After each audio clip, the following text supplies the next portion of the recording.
All right, what's up, guys? Welcome to another MLB The Show 25 stream here on Twitch. I'm NextJGGen24. Today, we're going to be wrapping up the Easter egg hunt program that I started earlier this week. I know it's taking a long time for me to finish, but I'm confident that once we get the once we get the Easter Bunny conquest map done, that's it. Or the bunny ears map, excuse me. Once we get that done, we're going to get the two Easter eggs that we need to finish up this program. And then we're going to get Jazz Chisholm Jr. And we're going to be done with this. So, so that's the plan for today. So why don't we get right into it? Just make sure that I have my right lineup here, which I do. So that's good. Okay.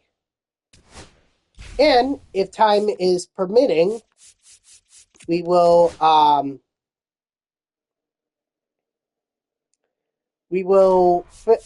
also continue on with our progress in the we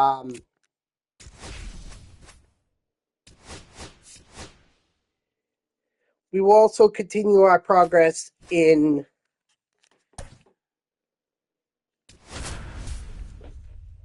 the April Spotlight Drop 3 program. That's what I was trying to say, because I want to get that done before the next Spotlight program comes out. I already have the lineup set for that, so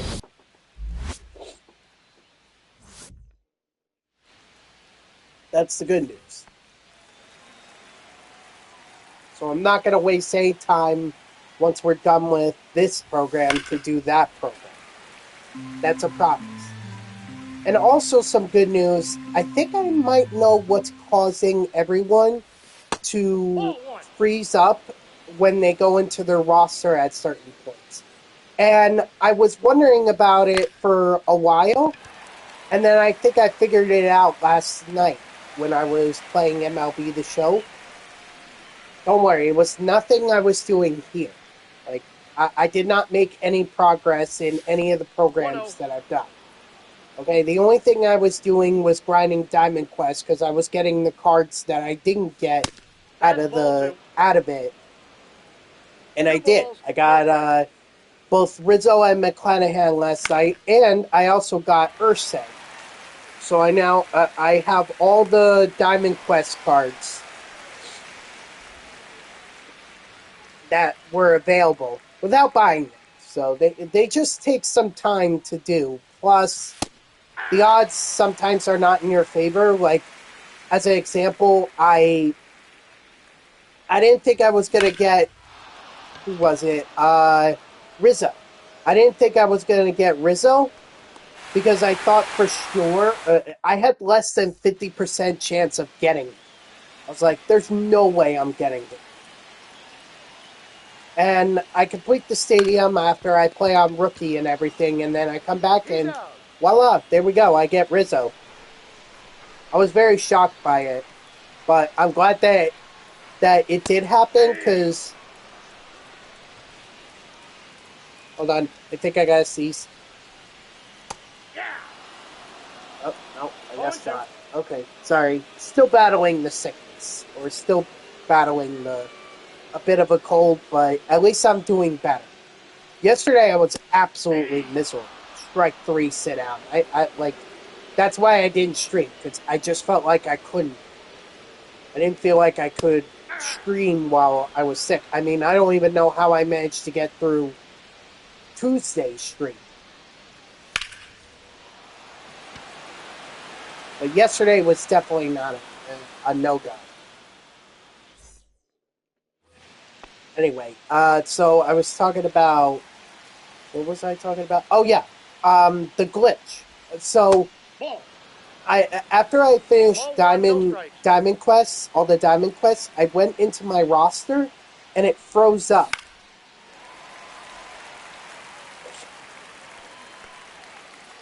It froze up, so I went to Hope Azul. I had someone... Oh,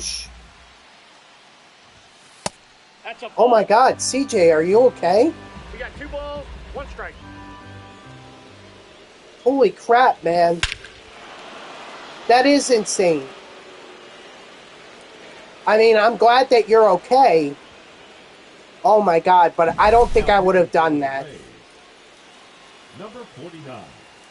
I mean, good on you, but I really wouldn't encourage that. Yeah, that's the key phrase there, CJ. Could have been a lot worse. I mean, you should never. I really don't want to encourage people to get into fights with criminals who have weapons.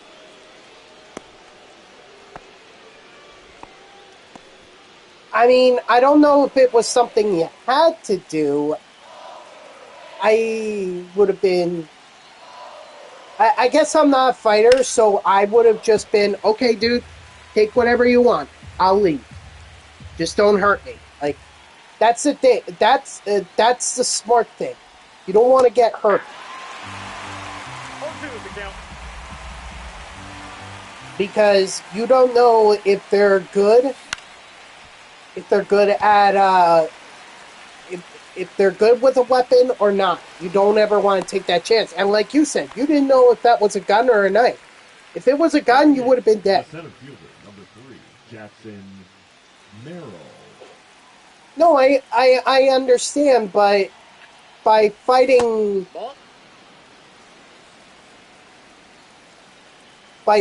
her, you kind of took that chance. That's what I'm saying. Like, you really put yourself in a situation where your ex could have freaking... She could have killed you. For the Rays, number 29, Pete. Oh. Fairbanks. Ultimately, I just, that's the thing I don't want... I don't want to encourage. I don't... Like, yeah, I get it. You want to stand up for yourself and you don't want to back down. But you have to understand, sometimes these people, they know what they're doing with a weapon. And they know, and they could kill you. You don't want to do that. That's why I say that if you encounter anyone with a weapon, don't take a chance, okay? Don't say, oh, that's probably not real, or it's probably... They probably don't know how to use it and such. Don't take that chance. Okay? Just don't. Okay? Get out of the situation. Call 911. If you can, maybe find ways to keep them contained until the police show up. Do not engage in a fight. Got him. You engage in a fight, you could lose. And you could lose your life. You could get serious. Okay. So, I mean, I'm glad that you didn't... I'm glad that you're not seriously hurt, but I really would have suggested that you not get engaged with that person or engage in a fight with that person, because they could have killed you.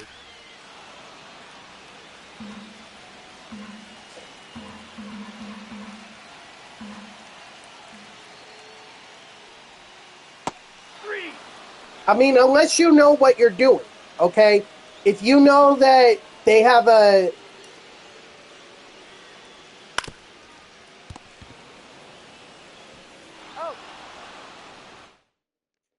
I would have just ran away or tried to get out as soon as possible. Now pitching for the Rays, number 39. I mean, you know your house better than she does.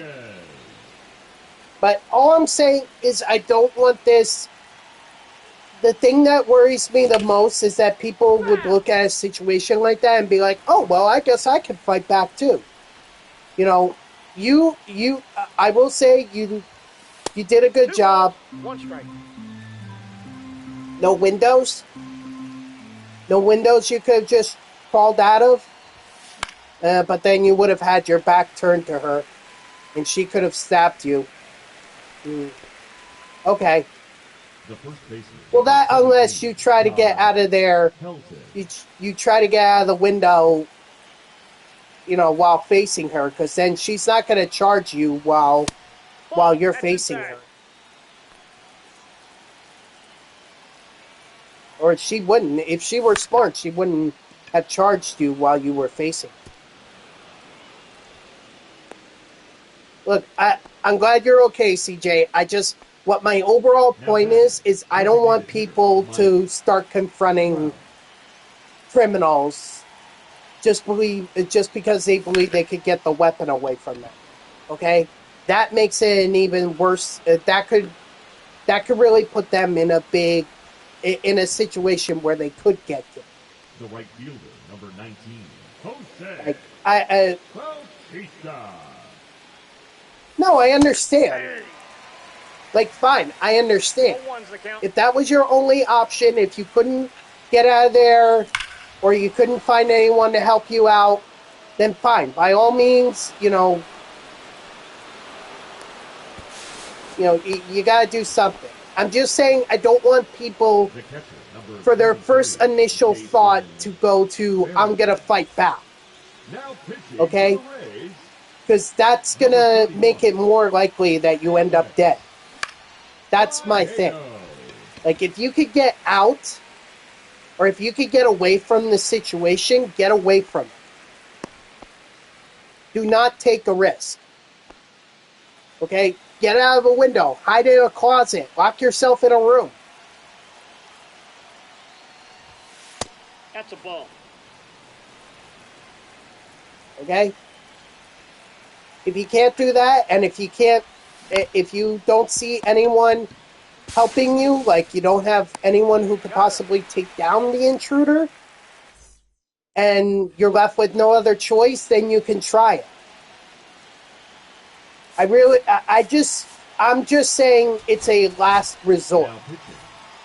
That's what I'm saying. Not a first resort, a last resort.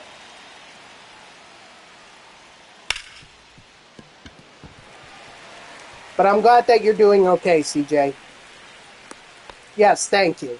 All right? That's ultimately what I want people to take away from the story. Not, oh, well, I could be as badass as him and just wrestle them to the ground.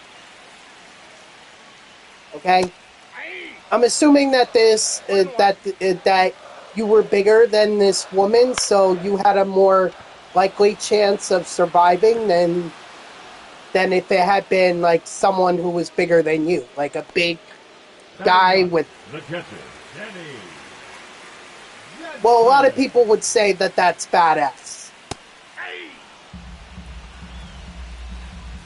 Okay, so yeah, you had a height advantage. You probably also had a weight advantage as well.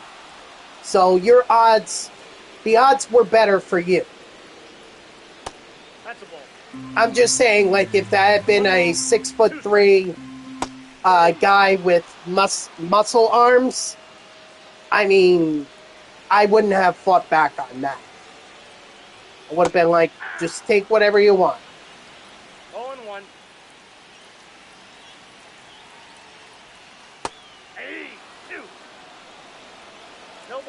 Like, my biggest fear is always being mugged in New York City. That's my biggest fear. Every night that I walk through New York City, or every morning that I walk, that's my biggest fear. Why? Because I know for a fact that if I were mugged, I don't think I could fight back. I would just be like, take my wallet, take my cell phone, they're in my pockets, go ahead. Because I don't want to take that risk. I know I have no experience whatsoever with handling weapons. And I wouldn't be able to tell if a gun is fake or not, or if a knife is not real. I wouldn't be able to tell. So I wouldn't take that chance. And I don't know how to defend myself. But that's the thing we should be learning. There should be, like, in gym class,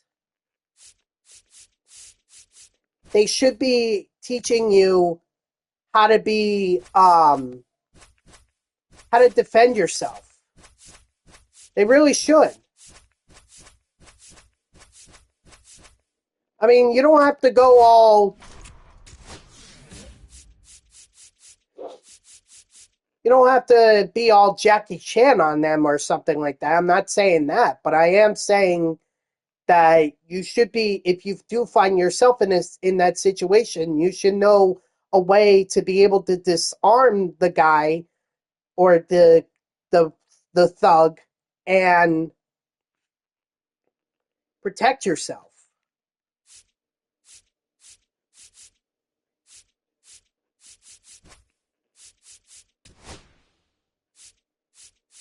Good. All right, so I'm gonna send the rest over here. Maybe I should have done. Crap. Oh no! Thank you, Colorado.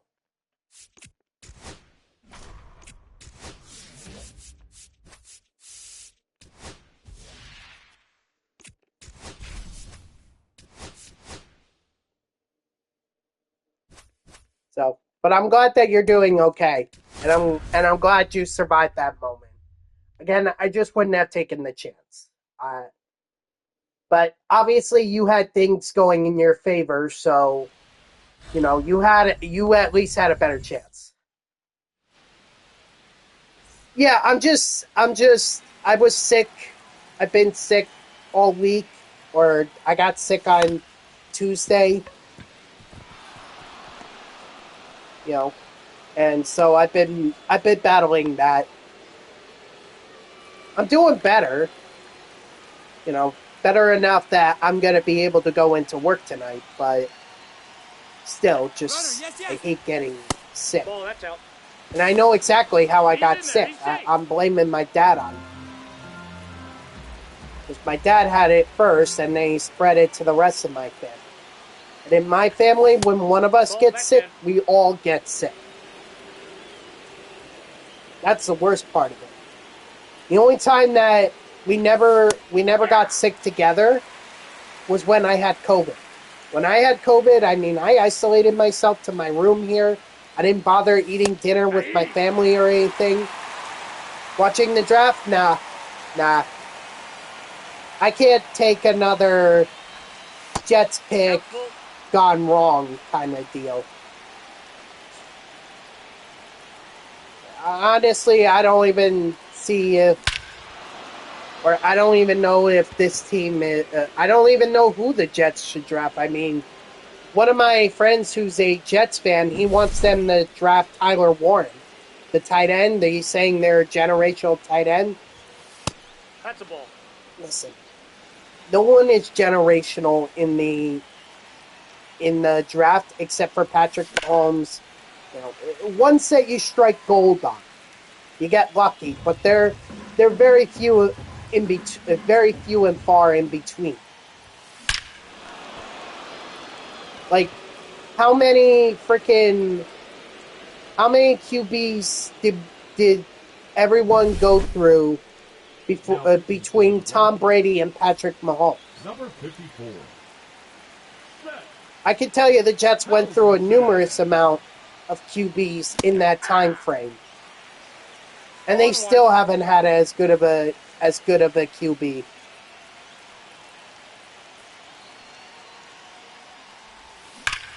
Yeah, exactly. And I know I'm referring to the QBs and like that's so easy, but there are other positions too. Running back. There's wide receiver, cornerback. The Jets, I feel like they got some good talent in Sauce Gardner and Garrett Wilson. It's just a matter of, do they actually want to stay with the Jets?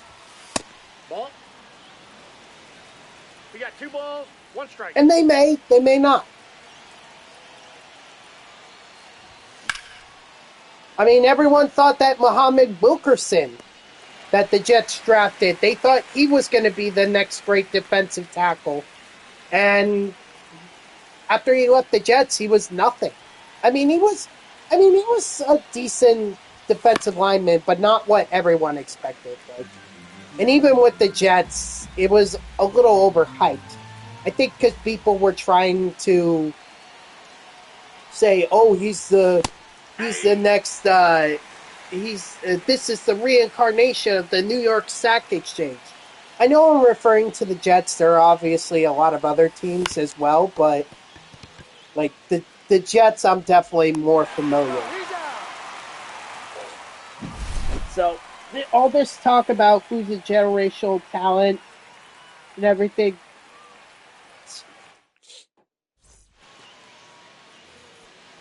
I don't buy that.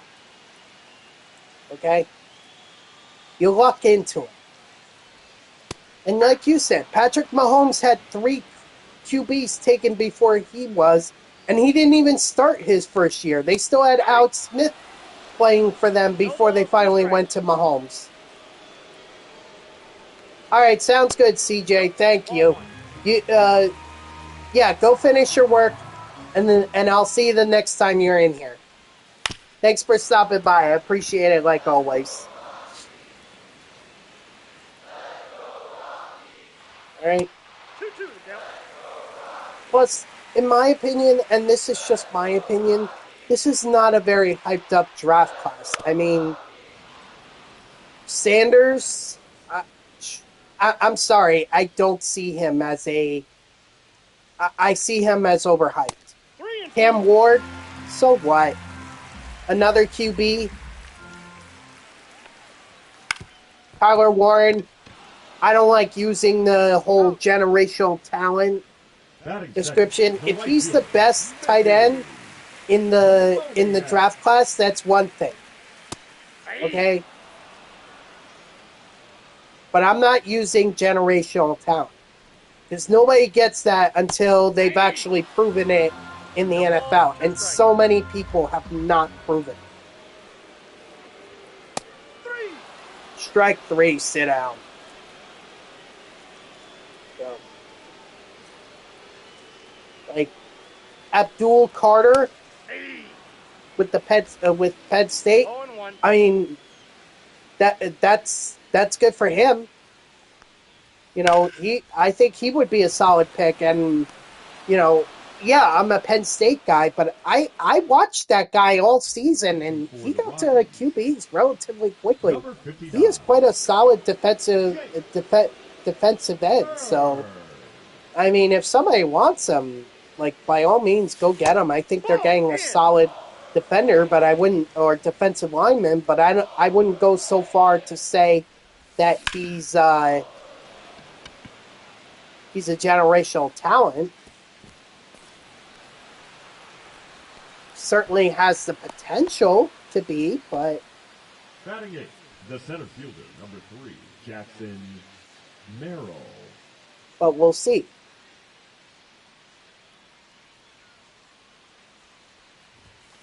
Hey. 0-1's the count. And why do generational talents have to come from the first round? Why can't they come from the 7th round, like like Tom Brady did?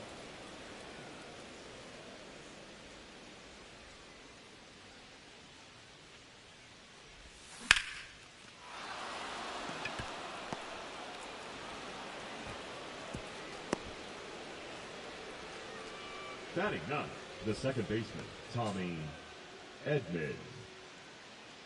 So that's all I'm saying. I just, to me, being drafted is one of the most overhyped things in sports. I'm not just talking the NFL. I'm talking the NBA. I'm talking the I'm talking the NBA. I mean the the MLB. I mean my favorite player, Mike Piazza. He wasn't taken until the 35th round of the draft, and that was as a favor for because he had connections to Tommy Lasorda. His family had connections to Lasorda. Yet he became one of the greatest hitting catchers of all time. Victor. You know, obviously everyone wants the next Paul Skeens. Everyone wants the next Dylan Cruz. They all want that. Yeah, I get that. They want the next Mike Trout or the next Bryce Harper. Now batting, designated hitter, Mike. But sometimes you can find talent just in later rounds. It doesn't have to be the first round. Look, I think last thing's Millage, the Mets prospect. He was very overhyped when he first came up into the MLB. All right, and I know that as a Mets fan, and yet he didn't work out. Or the Mets shipped him off to Washington, and he got a chance there, but didn't really do anything. Ball. 1 ball, 1 strike. Another prospect, Scott Kazmir, who was very solid for the Rays. I think he was their ace, in fact, but do you have a Hall of Fame career? No. Did he go?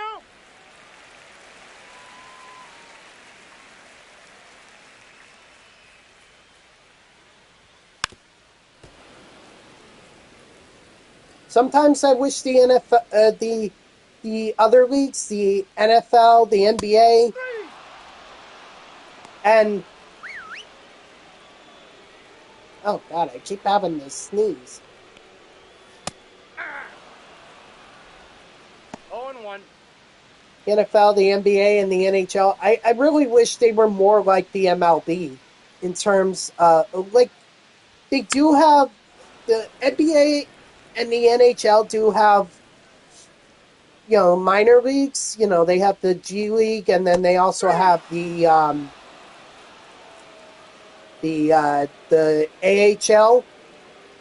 But the NFL doesn't have that. So all these guys are just thrown. Oh, what the hell happened? All these guys are thrown right into the water, and they're not being taught how to swim.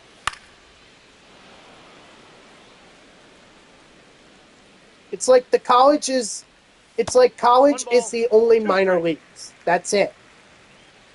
Otherwise, you could go play for the CFL or the indoor league. You could do that, but it won't compare to the NFL.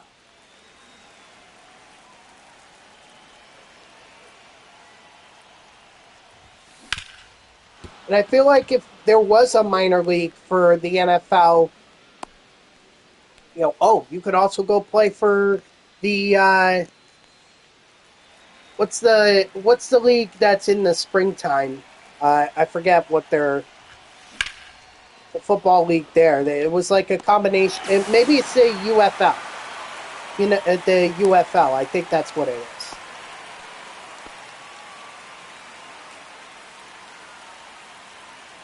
But I see that more as Ball. guys whose careers didn't work out in the NFL, and this is their last shot at proving that they can play in the NFL. That's how I've always seen the UFL.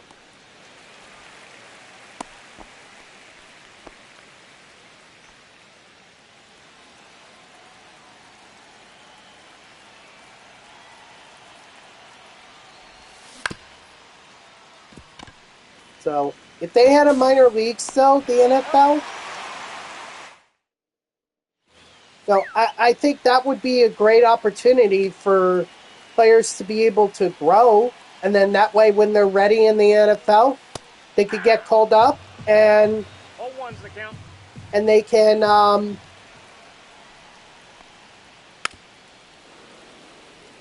can be ready. I mean, if you want, make it like the MLB minor leagues, where you have a mix of guys who have played in the NFL and are trying to get back up into it. Ball, that's outside. And rookies, guys who may not get a shot, but still want to show that they could play. 1-1.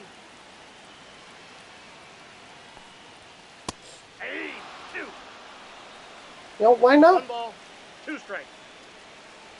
And if you want, have it be in the spring.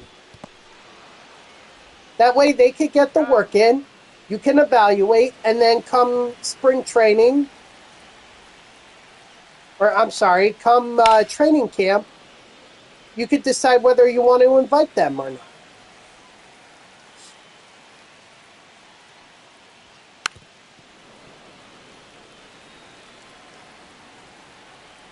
I mean, will that put them at disadvantage because they're going to get tired? Yeah, but if they really want to be in the NFL, well, there you go.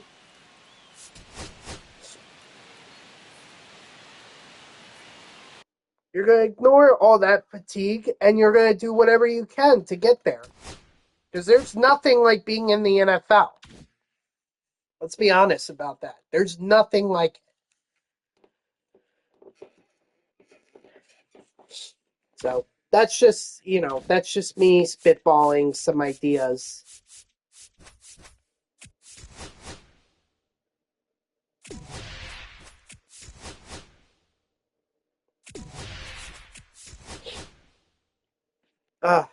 Sorry. Still battling that cold. Okay, we're not going any further than that, so it should have us play on veteran. I think I finally figured it out in terms of conquests, like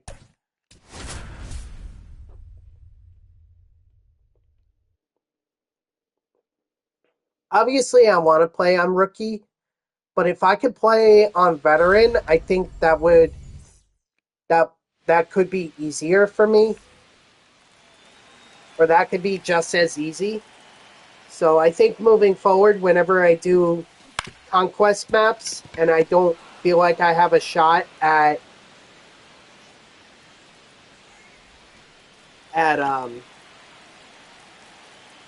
rookie, veteran is the next best thing. Runner, yes. And specifically, I'm keeping that in mind for when I do the cactus map from spring training, because I want to get that done.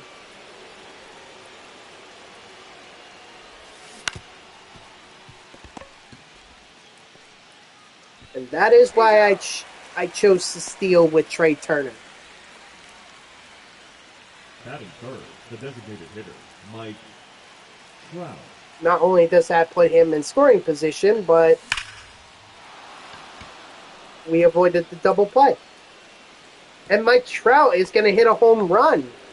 Nice. I got to say, I'm doing a lot better with Mike Trout than I have in years past. Usually he's been very bad for me. Number 66. But since I've had him in this game, his swing has been so smooth. He's probably becoming one of my favorite players to play with in this game. No balls, 2 strikes. Ball.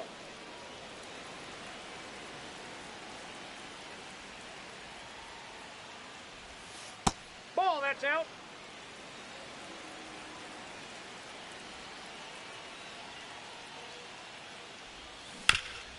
No, foul ball.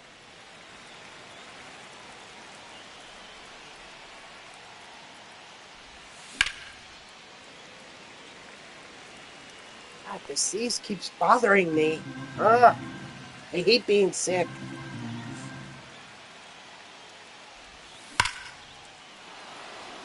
Attaboy Bautista.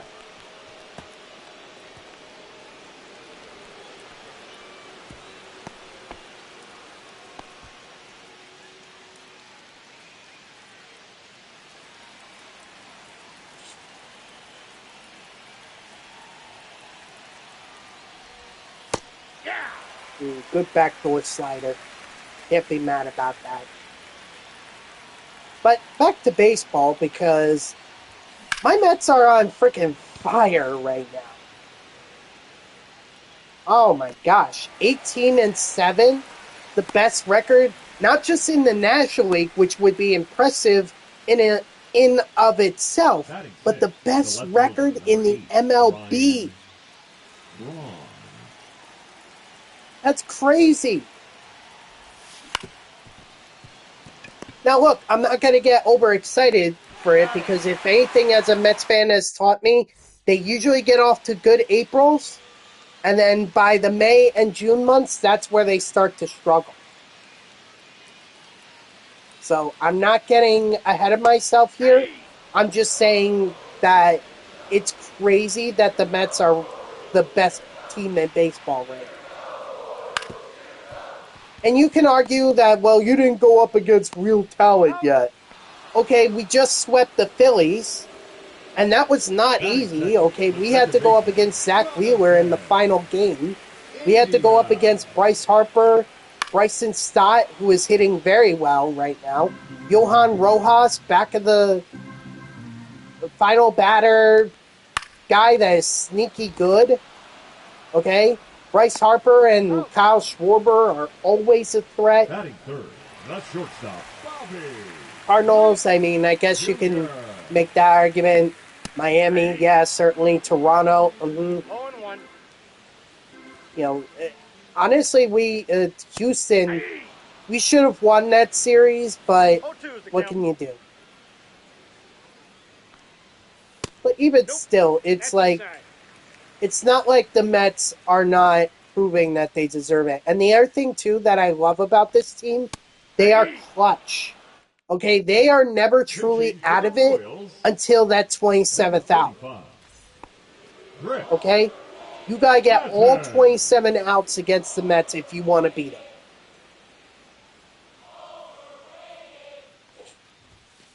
But this team is pretty much in it until either they win it or it's definitely over.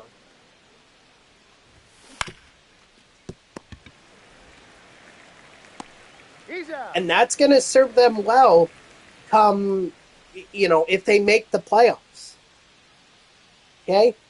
It's going to serve them well. I mean, you look at Juan Soto and how clutch he was for the Yankees in the ALCS to give them that home run that basically propelled them to the World Series. You need to be clutch, especially in the postseason. If you're not going to do well.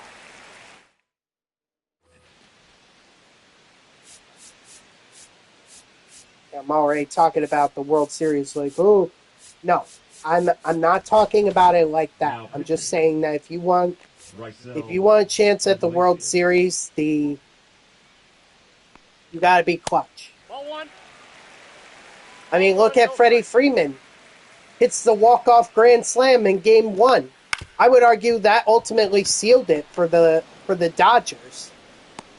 He's out.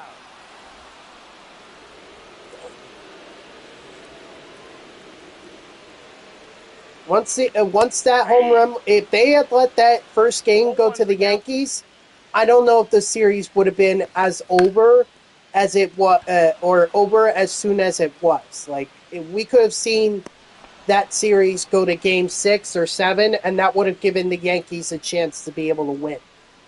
But Freddie Freeman was clutch for the Dodgers. 0-1.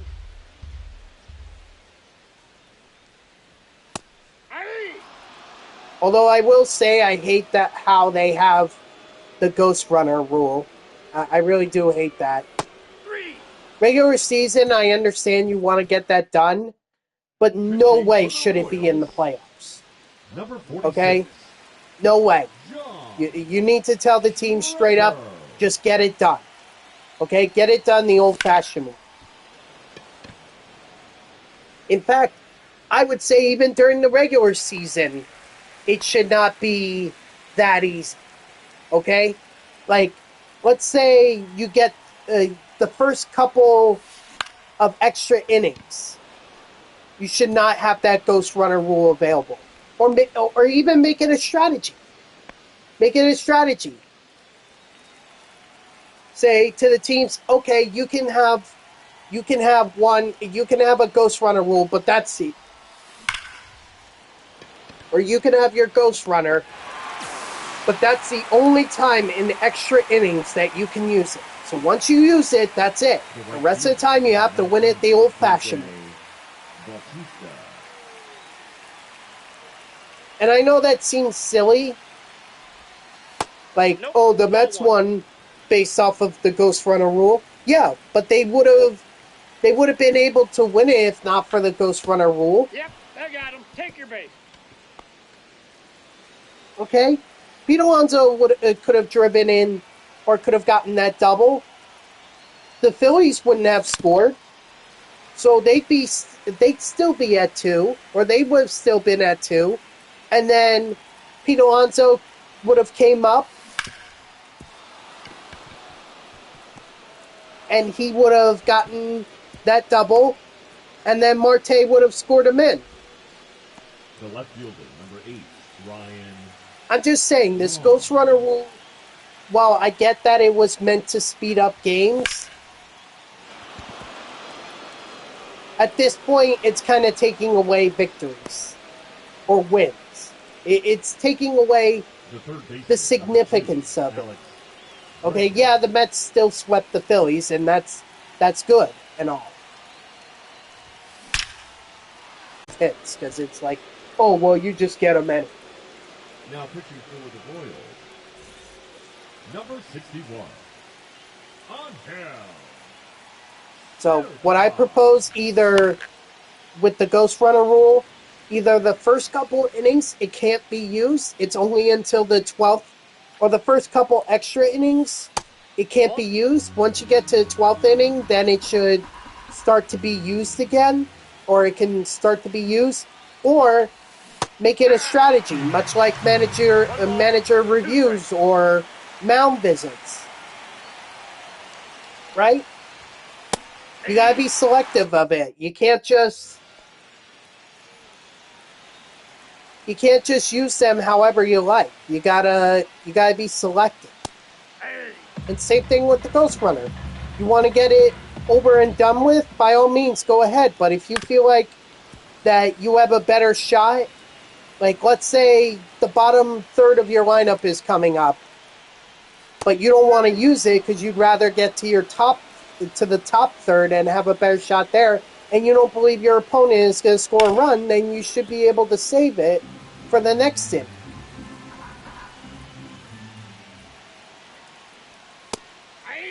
You know, make it a strategy. No balls, 2 strikes. Force the other team to have to use their Ghost Runner. That ball's foul. And then if they fail at that,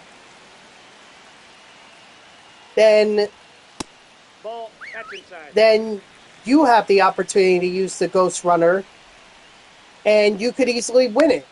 And not only that, your opponent's going to have to tie it the old-fashioned way. Oh. They want to stay in the game. That's all I'm saying. The Ghost Runner should be an option, not immediately mandatory after the 9th inning. Oh, excuse me. As you can tell, I'm still back.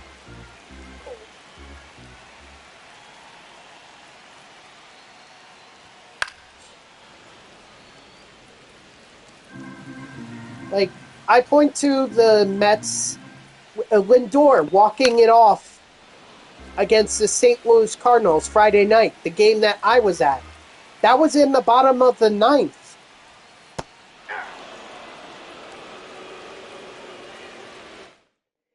That was bottom of the 9th. He did it the old-fashioned way. Home run to win it. And that, to me, was a more legitimate win. Or walk-off hit, I should say. There we go. We just got the first egg.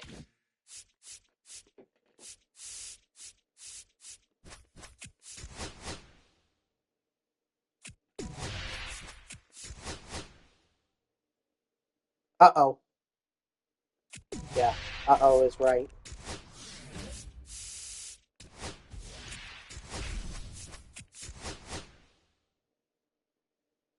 See, I don't understand the strategy of the Miami Marlins there. Like, they're acting like I'm gonna end up coming this way. But I look at this way and getting through the Tampa Bay Rays, I have a clear shot to the Miami Marlins. Like, why would I'm just gonna go that way. So I don't understand their whole reason for building up along this way. This makes no sense to me.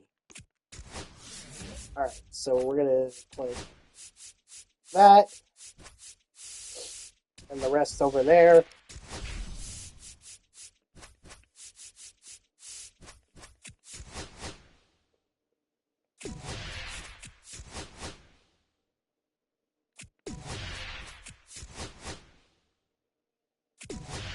There we go. Well, not going to be able to play on veteran in there, so...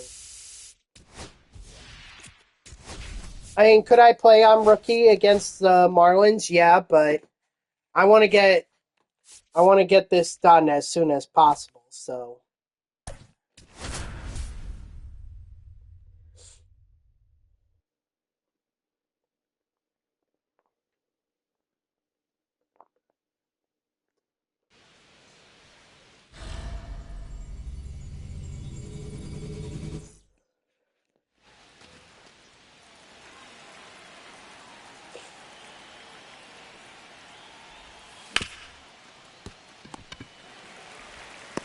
Alright, so... But yeah, my Mets are hot. Unfortunately, not Juan Soto, but you see, I'm willing to give him a chance. I'm willing to wait on him for a couple reasons. One, this is Juan Soto, so this is one of the best young bats in the game. If I give up on him now, I think I'm being hypocritical. And that leads me to my second reason, which is why would I treat him or why should I, hate on him when I love Lindor? 2 balls, 1 strike. Lindor struggled early on in his first year with the Mets. He struggled. Out.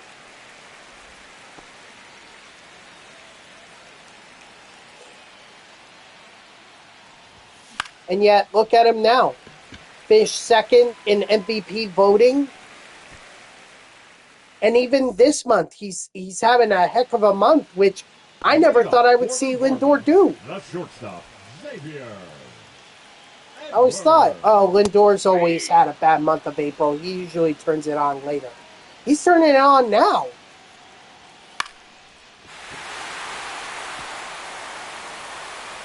And that's with Pete Alonso getting off to a hot start, too. Now, imagine if Juan Soto was hot with them. Oh, my gosh. This would be the most lethal team ever. But I truly believe that Soto is going to get hot eventually. Okay, he can't have a bad season or he can't. I don't think he's going to have a bad season. Is he going to have as good as we thought he was going to have? Probably not, but hey, he's got plenty of time to be able to figure it out. And as long as the Mets keep playing the way that they're playing,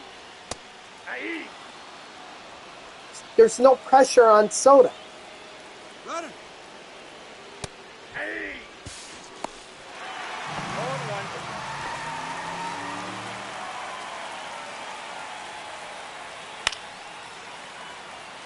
Good. So I'm willing to be patient. Ball 1. I'm willing to be patient. 1 ball, 2 strikes to count.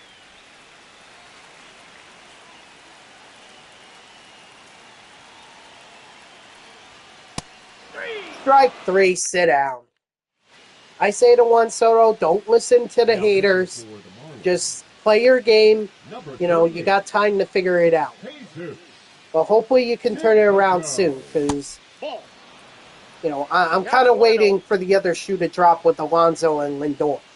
Eventually they're going to come back down to earth.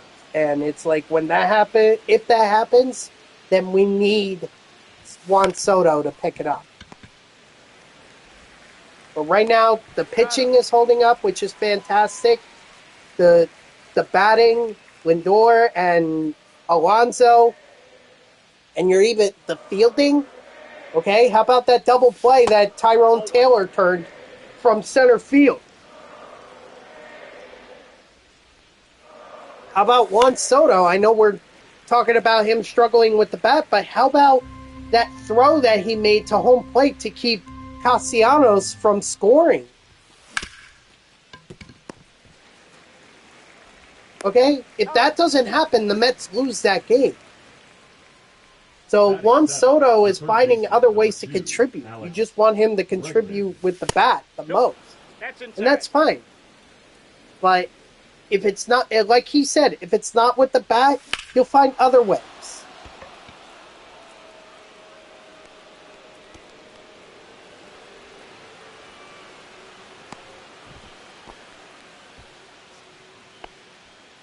Batting eighth, the center fielder, number 3, Jackson Merrill. Not to mention, you look at the homestand or the home record for the Mets right now. He's in there. Hey. Okay, they're what? They had 4 games against the Cardinals, 3 against the Marlins, 4 against the Blue Jays, and 3 against the Phillies. So what is that? That's 14? They're 13-1 at home right now. And they still have the Arizona Diamondbacks to go through.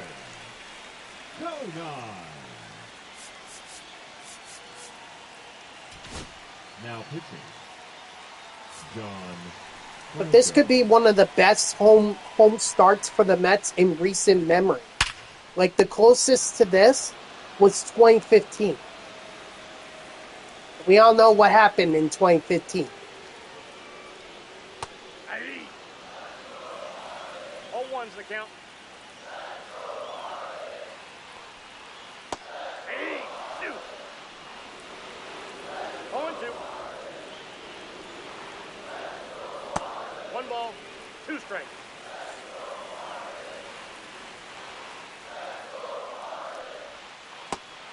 Strike 3, sit down. Hitting to the Marlins, number 4. Ah, jeez, they brought in Nick Fortes That's a ball. because they didn't want me to go up against him. Darn it. Well, that's okay. John Franco is still going to make Fortes look silly.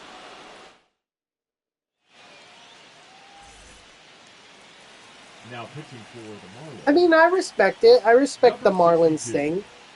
After all, playing small ball is their forte. Now playing left field, number 46, Javier Sonoma.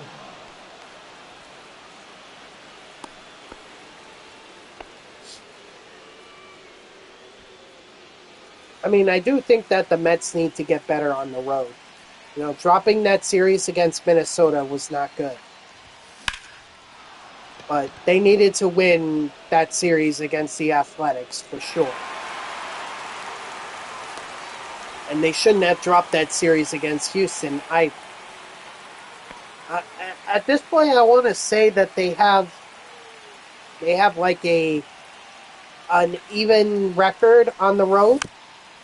I have to double check, but I'm pretty sure they're at 500 on the road, and it's like, you gotta get better on it. Because you can't, while it's nice to win at home, you know, if you're a lower seed in the playoffs, you're going to be playing on the road a lot. They need to get better on the road. And yeah, you can argue that, oh, well, they played in Minnesota when it was cold. Same thing with Oakland. It was fine. I mean, Oakland is farther north than LA for sure. But still, if you're going to go on the road against a team like the Dodgers or the Padres, you got to play better. Otherwise, they're gonna beat you and beat you bad.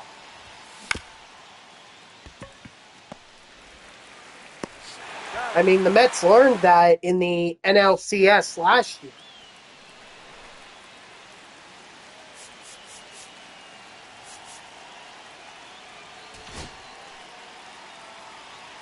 Now pitching, Rysel Iglesias. Yep, that ball went out.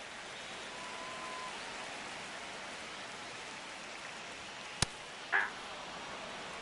1-1. Aye.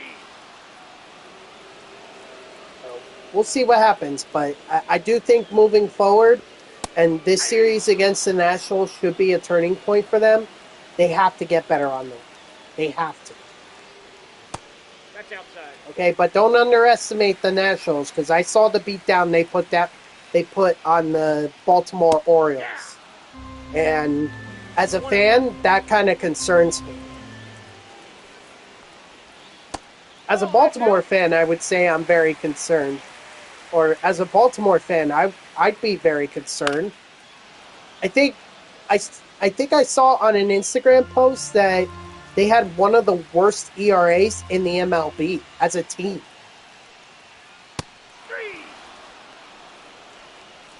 So maybe Corbin Burns was worth keeping around, you know?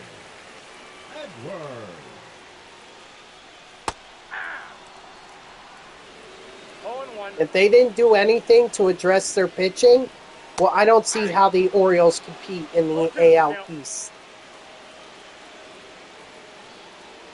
I really don't. You can't be you cannot expect to be a great team if you get shut out by the Nationals and give up 7 runs.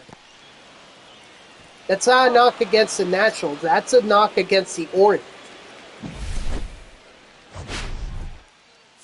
I mean, you look at the Chicago Cubs right now. They've scored like 10 runs in the last 5 games against the LA Dodgers. And that's one of the more solid rotations and bullpens in the National League. Probably the MLB.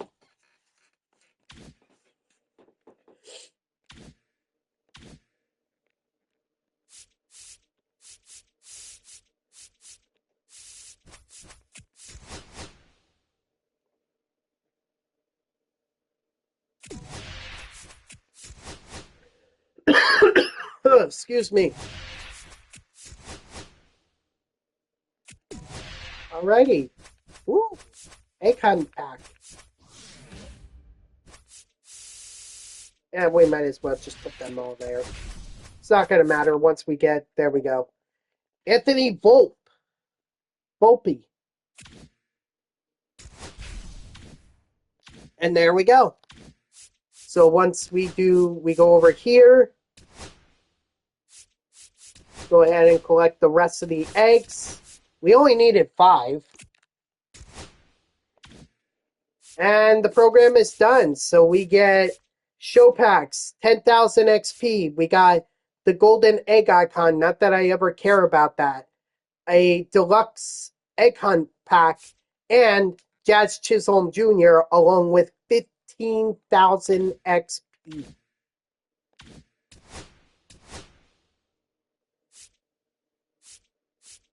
Now I don't know where I left off in terms of the reward path, but hey, I'm getting close to that second inning boss pack right there.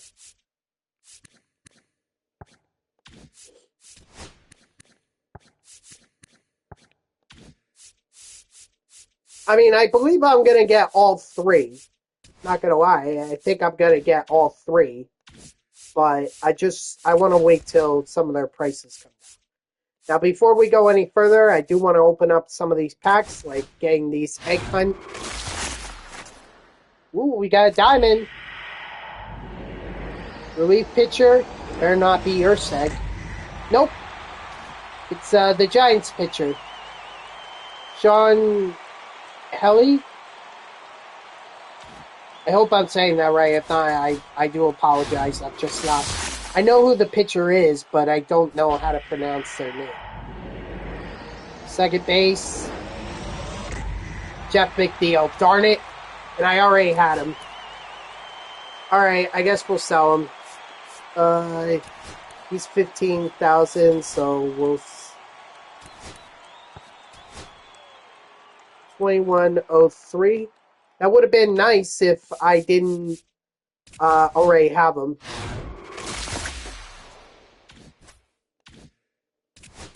Oh, look, someone already bought him. So there we go. I got my points back. Ooh, Jose Iglesias. Huh. I don't even know. Last time I checked up on Jose, he wasn't really doing all that well for the Padres. But I'd have to double check again.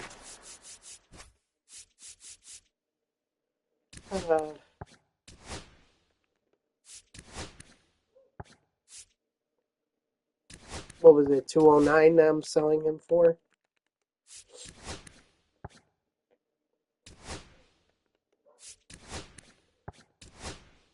$38.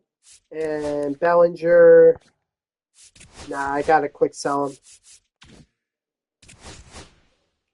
Technically, I do have enough to be able to afford. I think I could afford Shohei Ohtani at this point.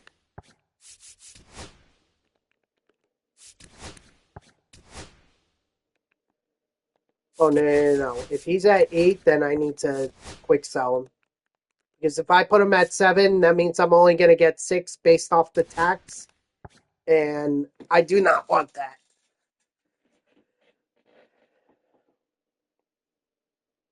Now, Brandish is 141, so tax would make it 14. That would only put me at 127.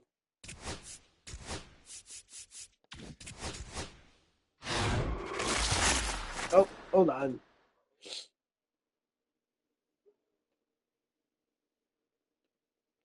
Had to ban someone. Bot. It's a bot. It's always a bot. Sell him for 33. Quick sell that. And we'll put him up at 38. So once I'm done opening these packs, then we're gonna do the spotlight program.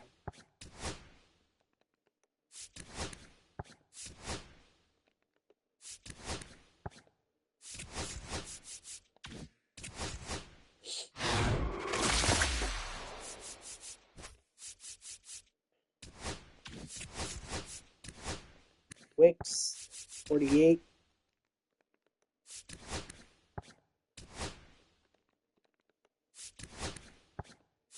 I think, though, if I'm going to get a collection done, I'm going to get the Mets Live Series done first.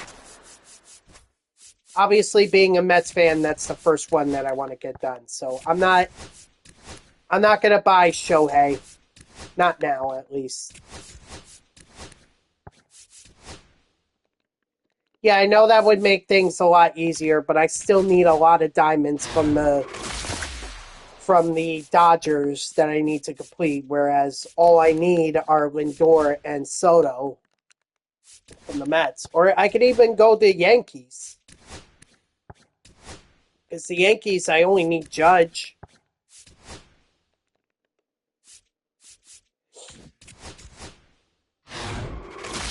But first, let's go through these packs and make sure that, I don't pull any of those diamonds. If I pull those diamonds, then I can save myself some coins.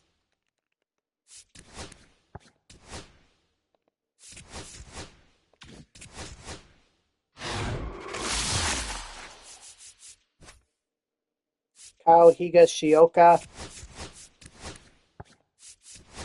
It's him for 9. Big sell. What's that for 40? We'll keep Higashioka. You just got to be smart with it. That's all. You got to be economical.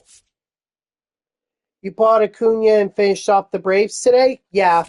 Nice.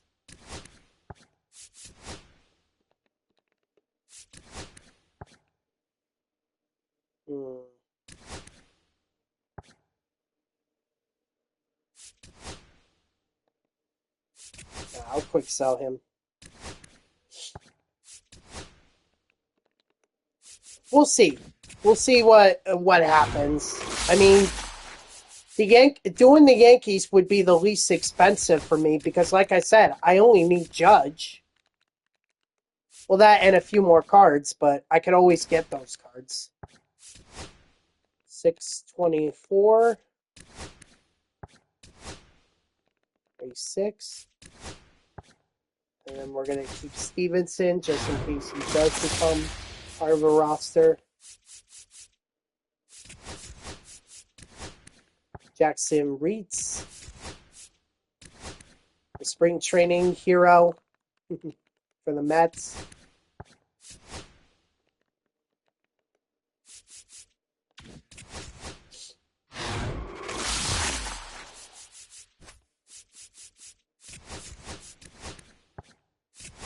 Sell him.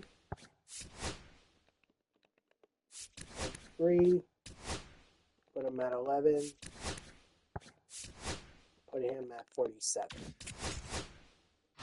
All these little ones, you might be wondering why I'm selling all these if I'm not getting a lot of coins out of them. They all add up eventually. Okay? Like, you think I got to over 300,000 coins just by pulling diamonds? No. No, I sold all these bronzes and commons and golds that I've been getting out of these packs that I've been receiving for free.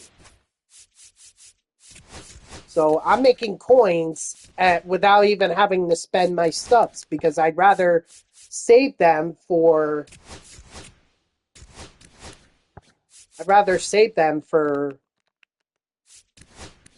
buying the actual cards that I need. Let's see. So that's 153. Like, that's the smart way to do it.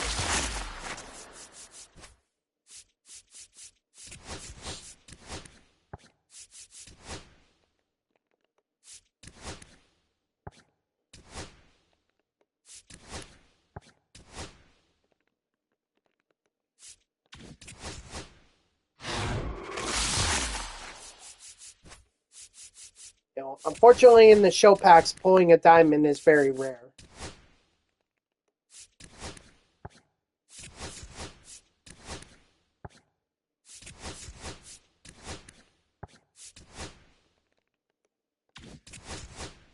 But still, these are all free cards that I'm getting.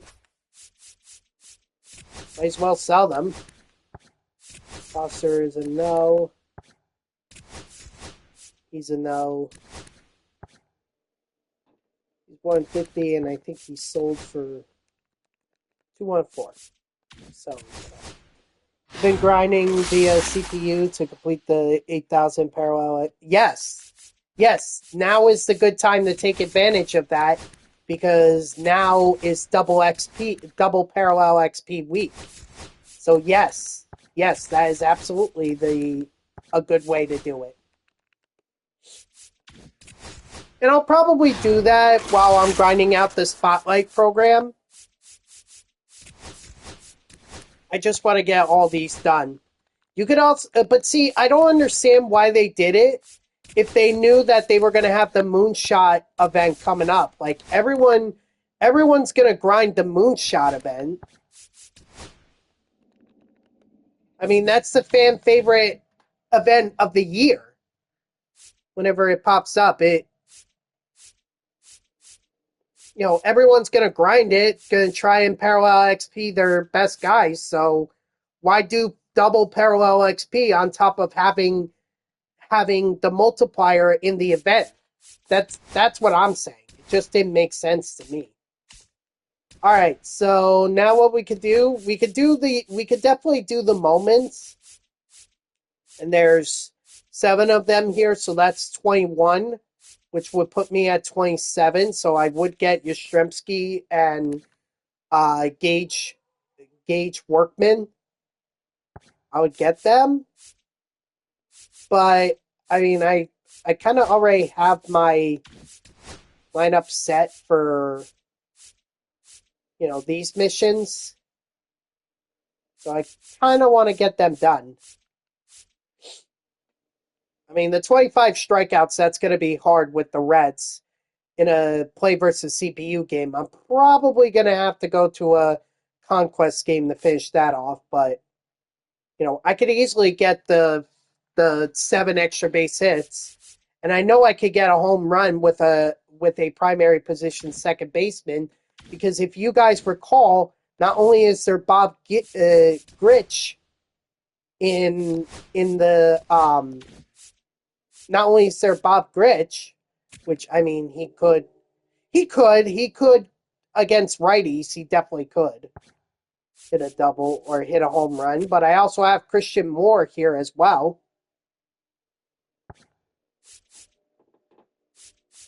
And then obviously I'm going to go with maybe I don't need Chase Burns, but Hunter Green, his strikeouts per 9 are just not high enough, and I need as many strikeouts as possible.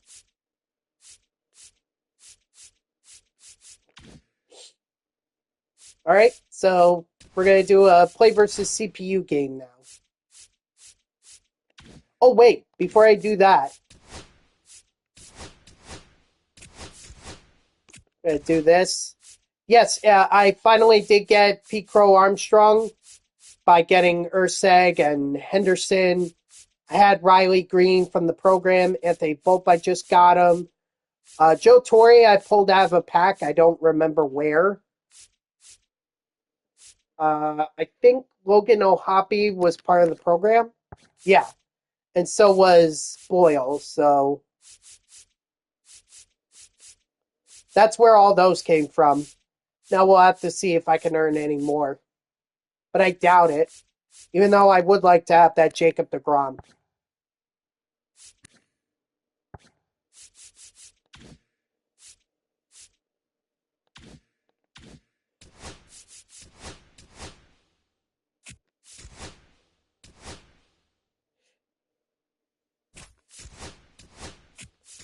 God damn it, with this freaking... These just come out already. Anyway, I'm going to go ahead and start and do the play versus CPU.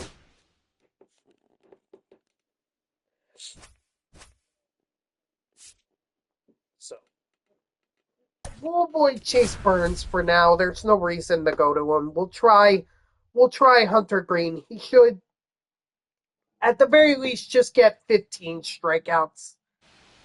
If he gets that, I think we'll be fine. The more important thing is getting the extra base hits with the Angels and getting that home run with either Rich or Moore.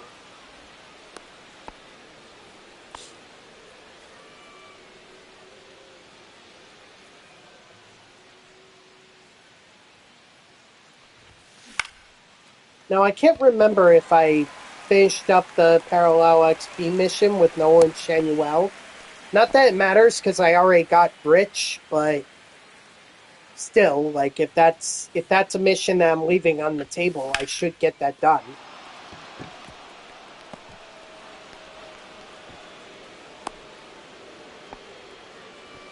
Batting fourth, the catcher, Mike Napoli.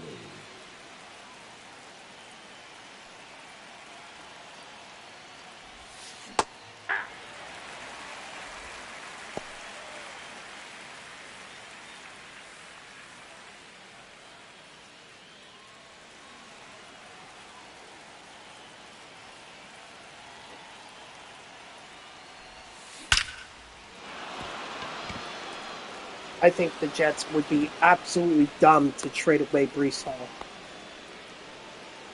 Batting fifth, the designated hitter, Jorge Soler.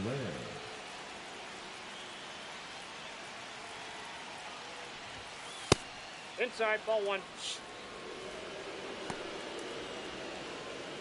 Well, apparently he's saying, or that post that I was reading indicated that Hall did a fingers crossed emoji indicating that he does want to be traded, which, not good.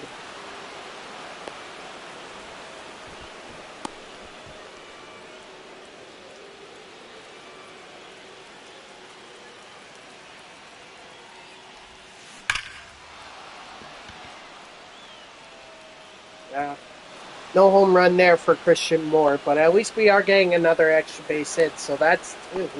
Only 5 more to go.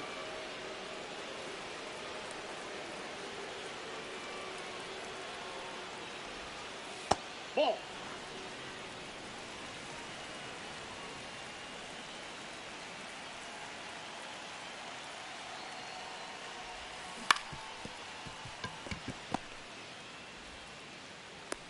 Out.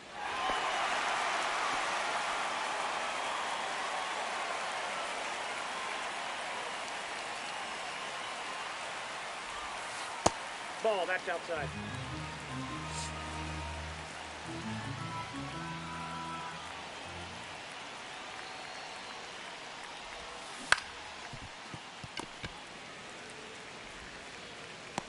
Got him.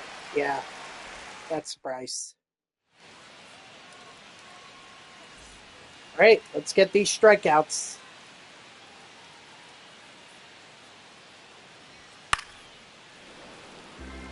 The good thing is that Hunter Green throws hard. 100 miles per hour fastball. Take that. Ooh, that was a 0-2 is the sneaky count. slider.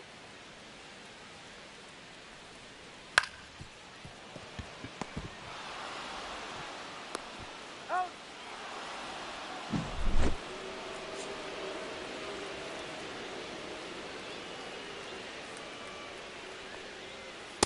Nope.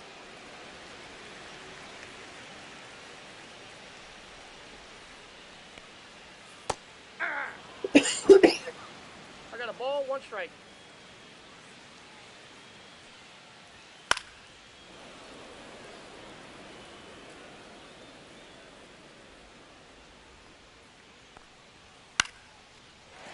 Oh boy. Well, good thing I'm not going for a no-hitter. Batting third, the shortstop, Ezekiel. Go ball. And at least I won't have that stupid graphic popping up telling me, ooh, he's got 7 1/3 of a perfect game. Aye. Or no hitter or One all ball, that 2 strikes. Strike 3, sit down. 1 down, 24 to go. Aye. All 1's the count. Ah. No balls, 2 strikes. Strike 3, sit down. Nice.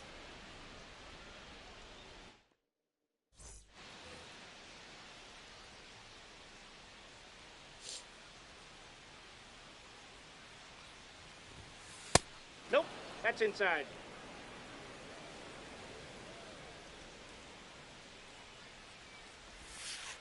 Aye.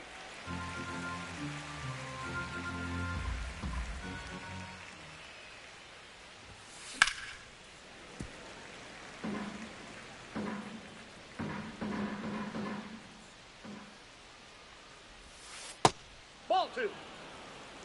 Oh, that reminds me. Or I just remembered, rather. Since I missed out on Wednesday's stream, I will be making it up on Sunday. Okay?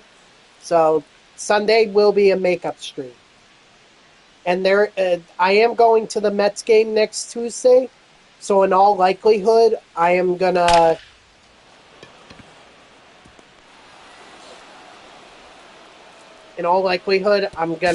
stream again early, probably 10 or 11 o'clock.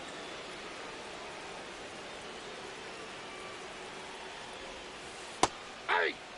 Ooh, that was a good pitch. 12-6 curve got me fooled.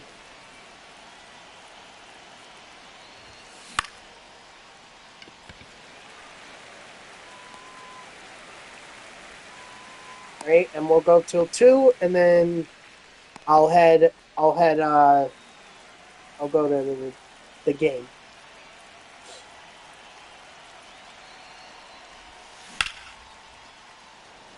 There we go. Nice extra base hit.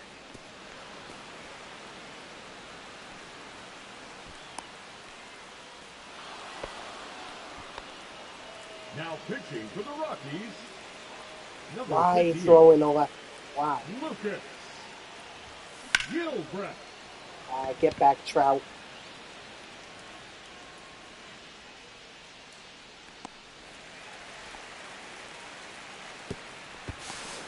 Too late. He's in there.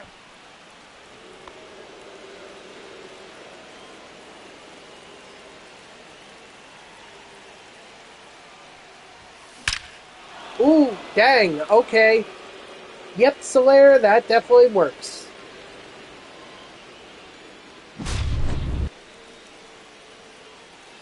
Now, if Christian Moore or Bob Gritch could do that, that would be great. Christian Moore is not going to do it. He's out.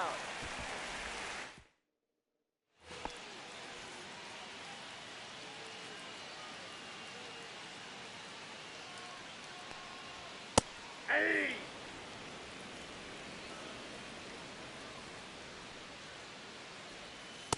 Hey! 2.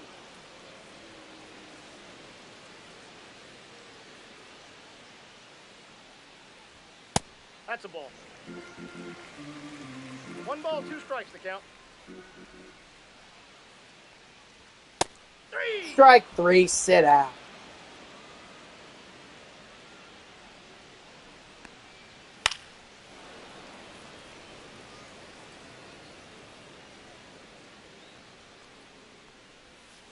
Aye. 0-2.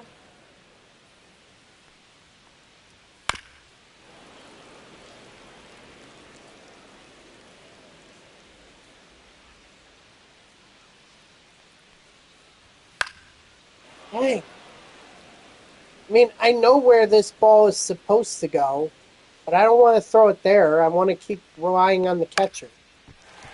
I probably should have just thrown it where I wanted to throw it.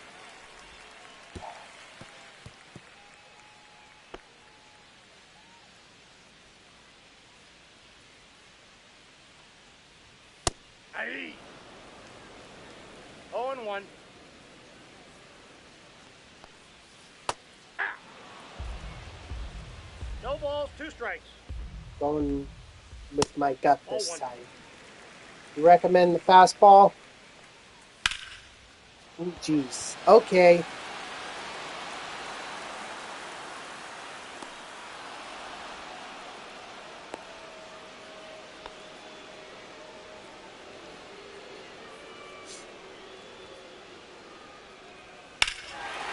And that's gone.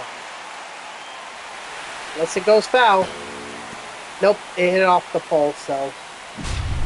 Alright, well, that just means Hunter Green is not going the full 9 innings. So we're going to get a reliever up and warming.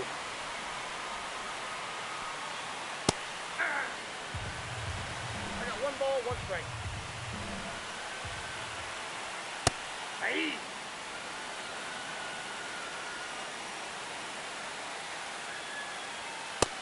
Strike 3, sit down.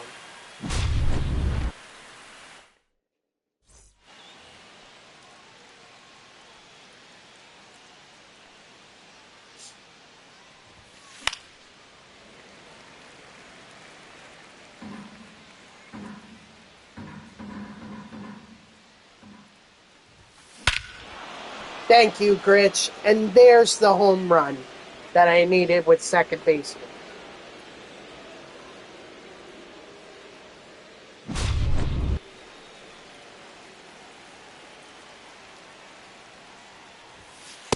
Counts 1-0.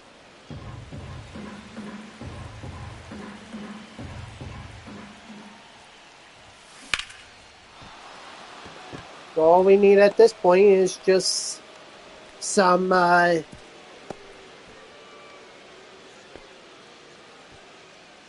batter, the shortstop.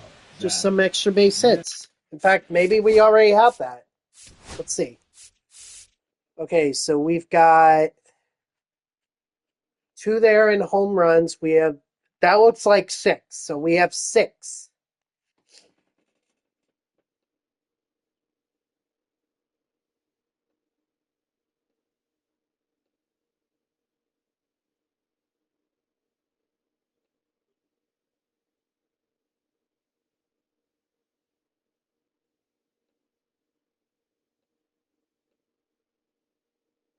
Hold on. I'm just doing a couple things here. Up, they just revealed the April Spotlight cards. You got Javier Sanoja, Chandler Simpson for the Tops Now guys, and then Spotlight Series Reese Hoskins. So they just revealed that for tomorrow.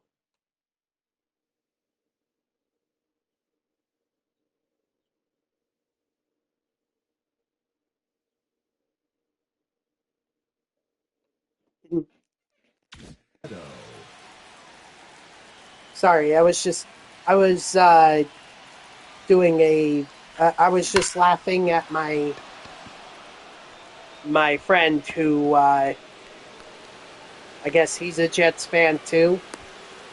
He commented on Jamal Adams showing a picture of him wearing the Jets hat after he got drafted by the Jets, and my friend commented that you didn't want to be with the Jets. You forced your way out. You don't even deserve to post that picture. Disgrace. So I was just getting a chuckle out of that.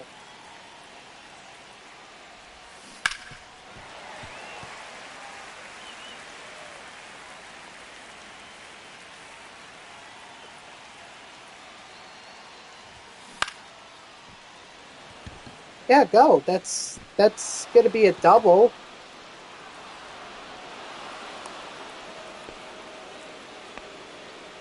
Now pitching for the Rockies, number 59. Oh, finally they put in the righty. Bird.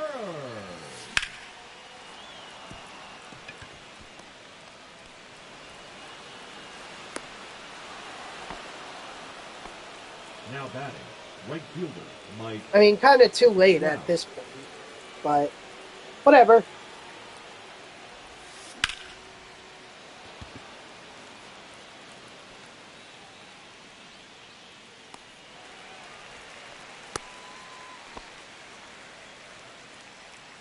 The batter, the catcher. Oh. Napoli.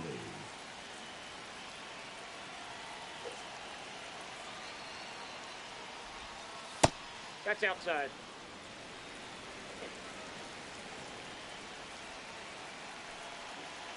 Oh, excuse me. Doubled off. That's all right. We've got our doubles, or we've got our extra base hits with the Angels. We got our home run with second baseman. At this point, all we really need is the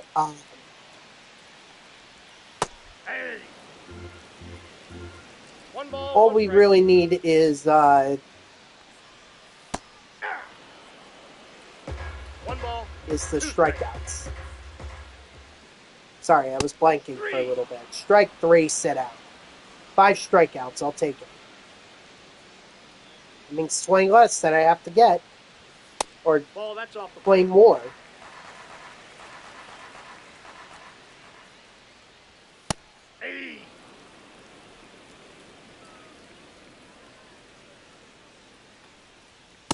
Yeah. 1 ball, 2 strikes. Yep, that ball went out.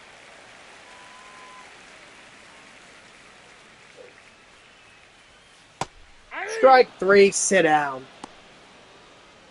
Now batting, the shortstop, Ezekiel. Oh, I wonder if Adams responded to. I don't think he did. If he was smart, he wouldn't have.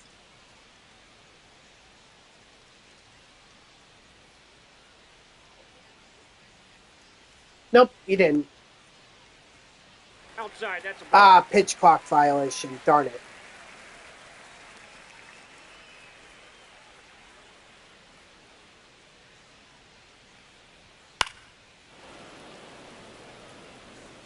Oh, you know what? I think I'm seeing the fingers crossed emoji that Brees Hall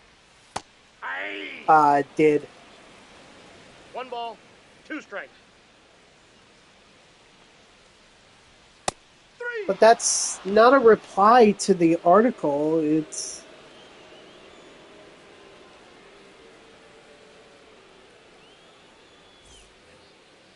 Leading off For New Jersey, the designated hitter, Jorge Soler.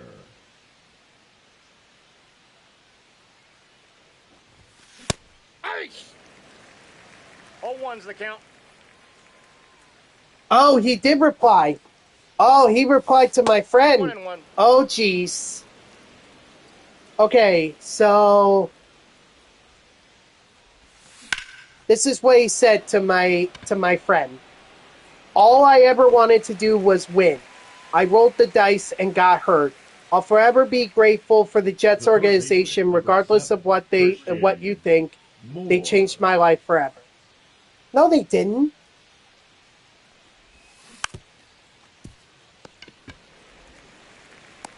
Out.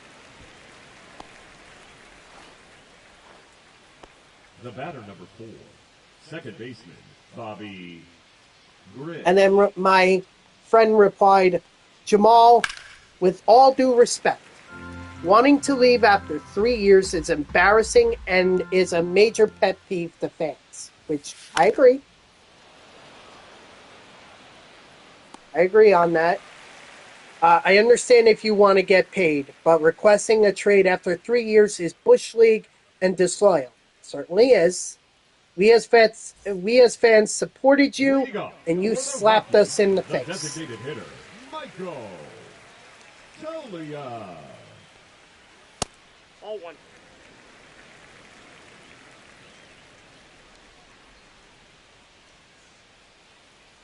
So, pretty cool. He got the Jets' former draft pick, top draft pick.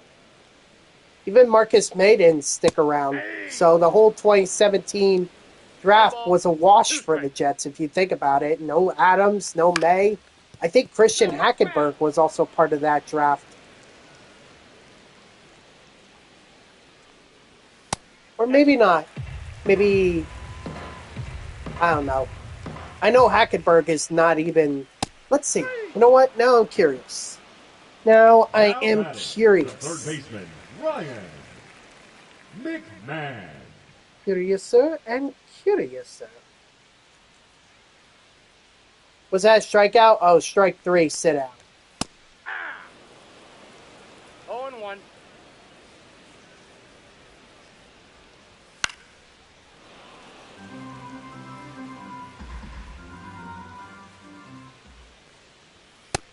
Strike 3, sit down. Make that 9 strikeouts. So, 6, Kyle Jets Farmer. 2017 draft.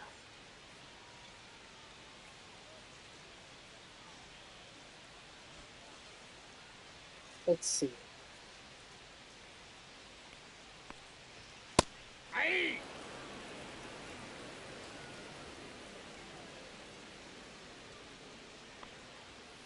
One and one.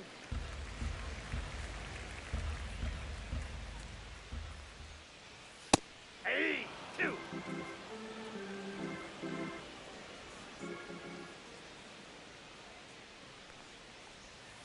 Strike 3, sit down. Make that 10 strikeouts. Let's see. Jamal Adams and Marcus May. They're not with us anymore. Our Darius Stewart. Haven't heard from. He only spent 1 year. 1 year. So 1 season, and then he was done. Chad Hansen. He played 2 years. Jordan Leggett, 1 year. Dylan Donahue, 1 year. Yeah, Adams and May are the only ones that have had more than 2 years in the NFL. 1-0. All the rest of the guys didn't even lasted 2 seasons at best.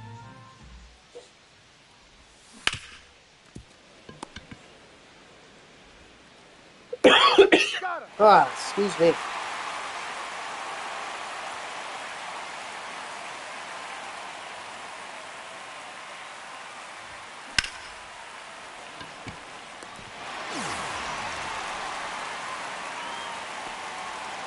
All right, let's keep it going. We're at 10 strikeouts now. Just gotta keep my eye on the innings. Because after the 6th inning, I gotta take Hunter Green out. 1 ball, 1 strike. Yes, so the entire 2017 draft was a complete wash for the Jets. Like, better off it shouldn't have happened. They strike 3, sit out, make that 11. So we're only 14 away now. Aye.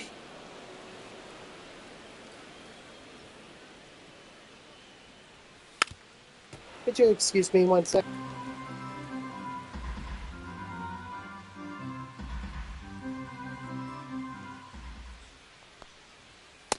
Ball, that's out.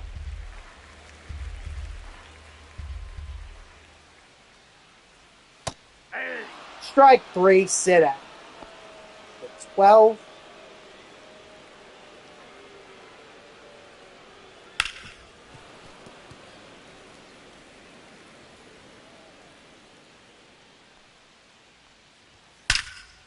Oh boy.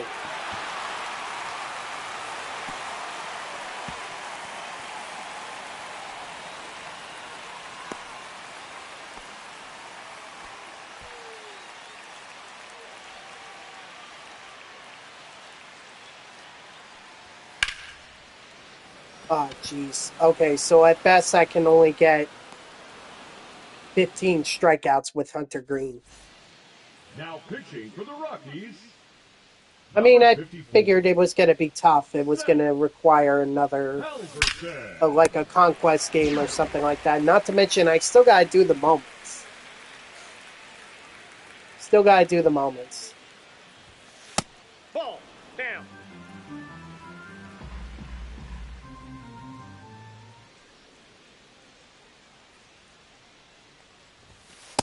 Nope, outside.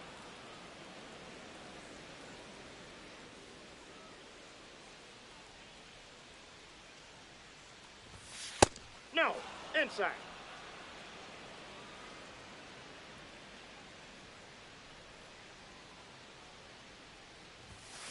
Yeah. 3 balls, 1 strike.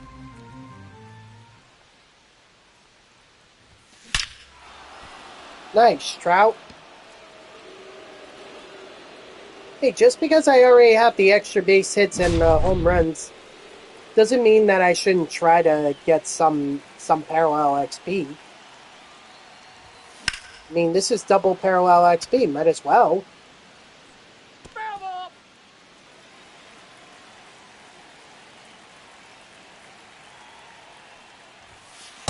I got 1 ball, 1 strike.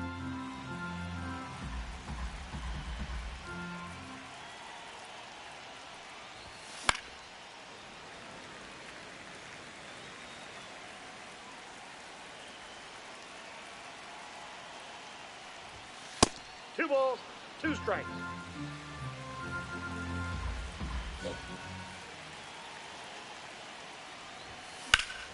Oh, I should change this now.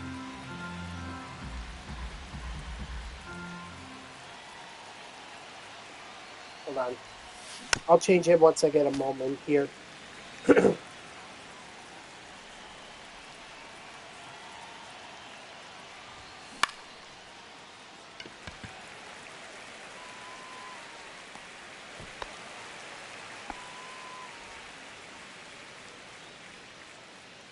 Now batting, designated hitter Jorge Soler.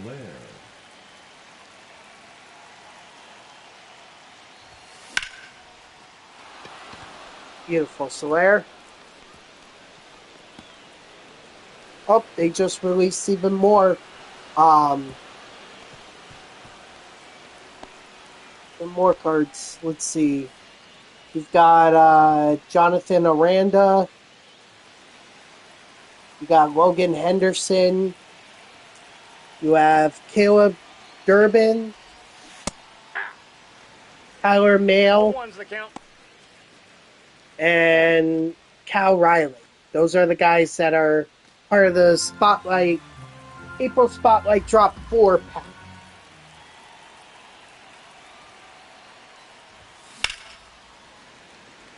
So that's all to be expected in tomorrow's Spotlight program. Ball 1.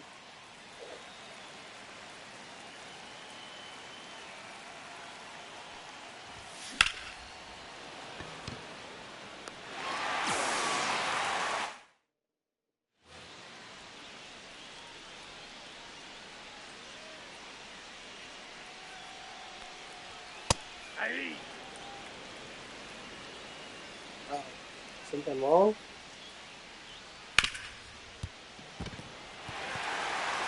Just hold it. Don't even bother.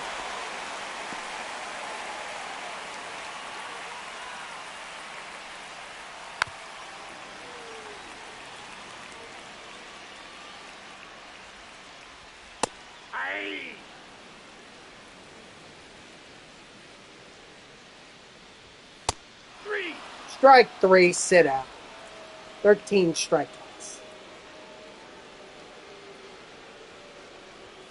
Hey! 0-1. Hey! 2. 0-2 is the count. Ball 1. 1 ball, 2 strikes the count. Strike 3, sit out. 14. I mean, if I could get to 1, that'd be great, because then all I have to do is just play 1 conquest game. And then I could do the moments, and we probably still need a little bit of help. Because I still need the parallel XP.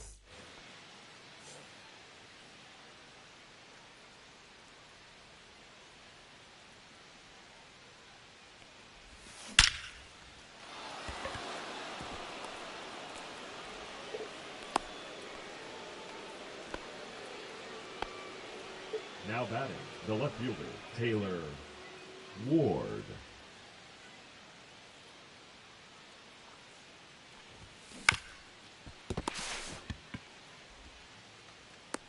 Okay.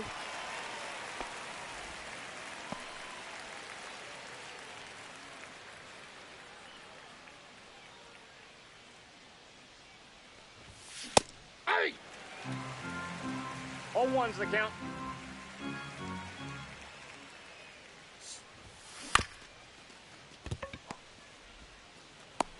He's out.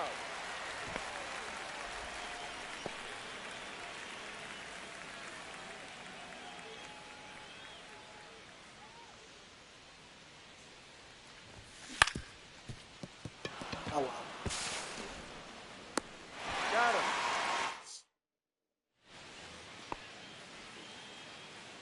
Okay, now let's get... who should we get? Let's say the top reliever, which would be... Could be Taylor Rogers, or it could be, Higgin. Pagan. Whatever. Yeah, let's do him. Emilio. Now pitching, Emilio Pagan. Hey! 0-1.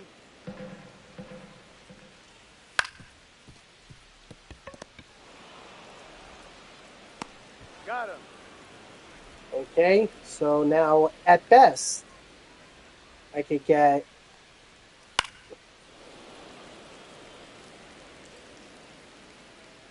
23 strikeouts. 22. Out.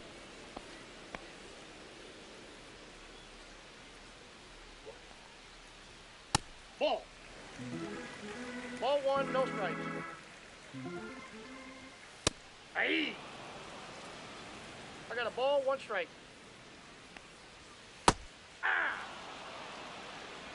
1 ball, 2 strikes.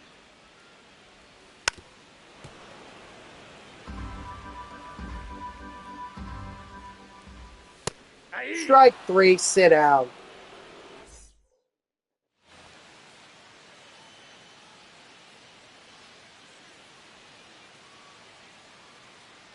Oh, I never said it would be easy. As long as I could get 20 strikeouts, I think I'm in good position to get it done just in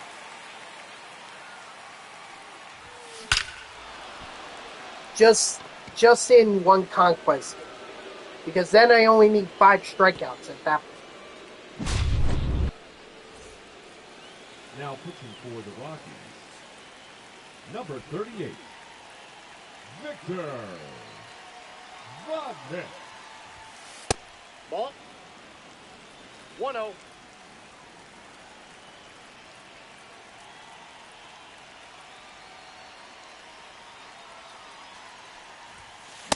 Aye. 1-1. I mean, what I really should be doing is just swinging away, because at this point it doesn't really matter.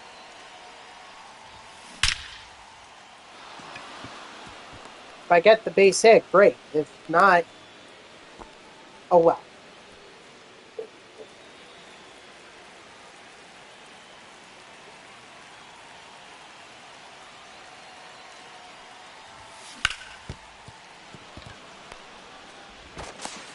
You know, the more important thing to me is the strikeouts.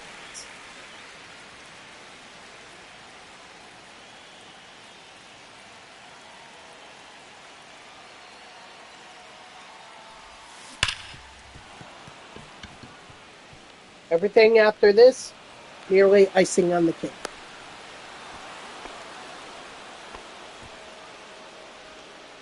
The batter, number 4, second baseman, Bobby Britt.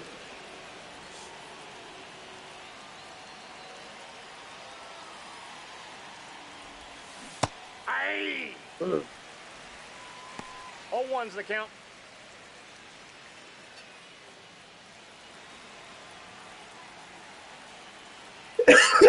Huh. Excuse me. And honestly, guys, maybe I'll push this to 6:20. Go the full 3 hours. Because the last couple of streams, not that I ripped you guys off, but the game kind of ripped me off. And I feel like you guys deserve a 3-hour stream. So I think I'm going to push this. Push it beyond 6 o'clock.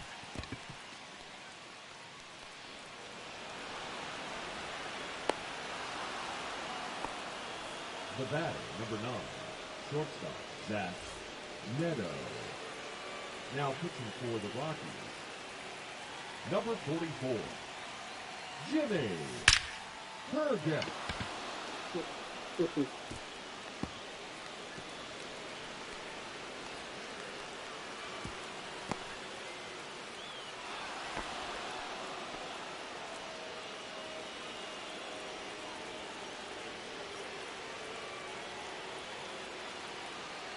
Nice. Joe Adele with a home run.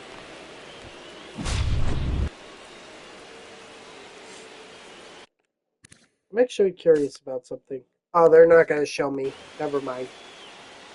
Thought they would show me, but no.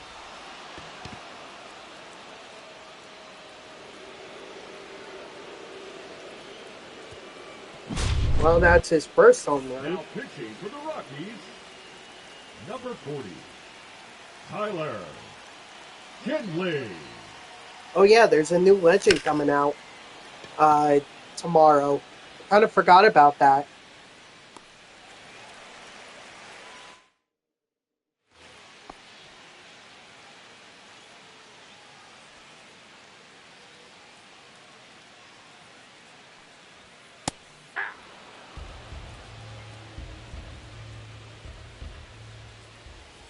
Aye. No balls, 2 strikes. Strike 3, sit out.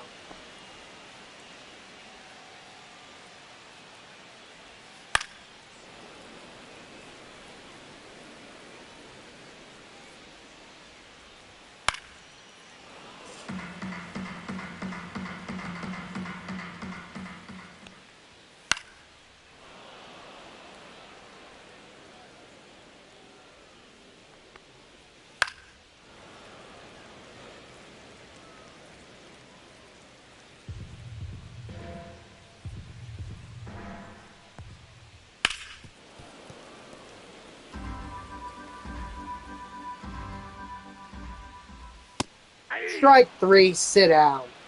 3 strikeouts. So what? That puts me at 18? If Hunter Green got all 15? Nope, that's off the plate. Ball 2.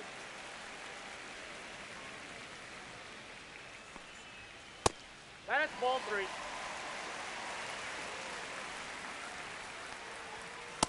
Hey!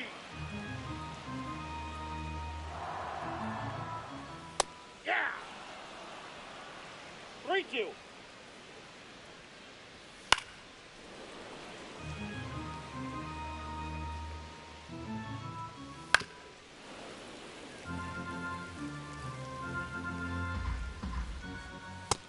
Strike 3, sit down. Hold on, I just want to check the box score real quick. Yes, so now I'm at 19 strikeouts, which means that, you know, if I could get 3 more, then I just need an inning of strikeouts, and I'm all good.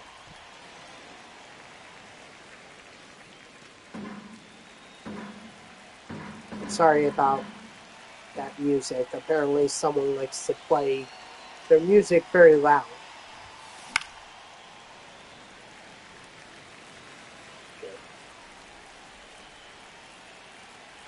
That's why I try not to keep my window open, but I really don't have much of an That's a option. ball. You know, it's not hot enough to where I can put the AC in, or where I can have my dad put the AC into my room. No, that's a foul ball. But it's way too. It would be too warm to leave the window closed. He's out.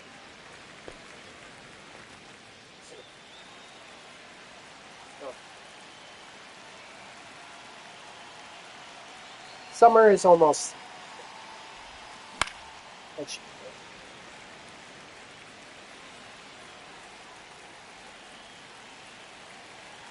Ooh. Speaking of summer, well, not that this has to do with the summer, but I gotta start reserving my room for my rooms in the cities that I'm going to be visiting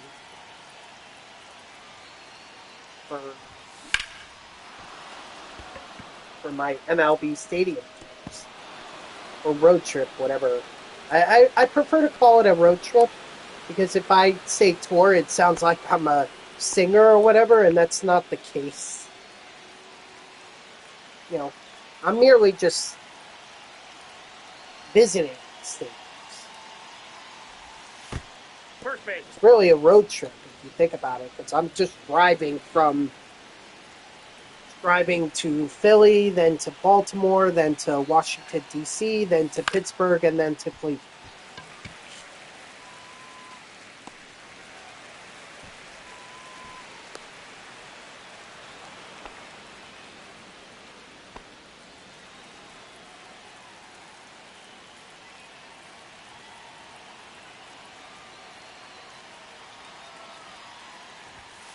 Hey!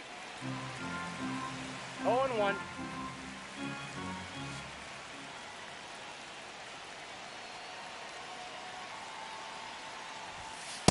Off the plate, ball 1.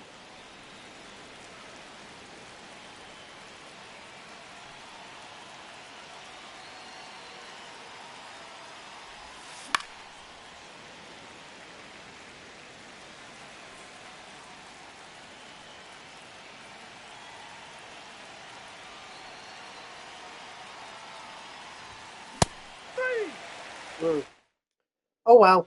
Alright, Pagan or Pagan, whatever you want to be called. Finish this up.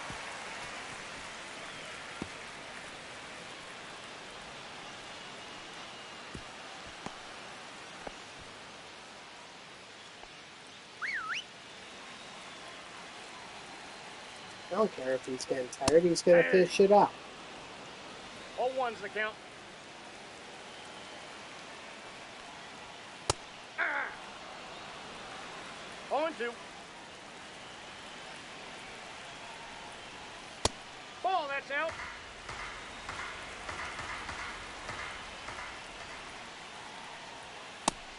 Strike 3, sit down.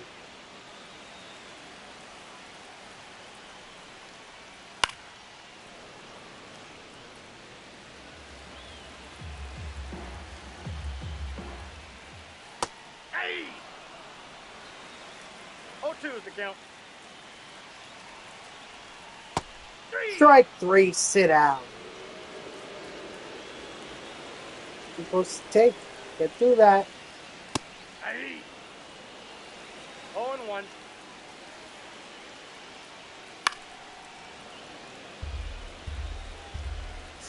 Achoo! Oh, finally. Strike 3, sit out.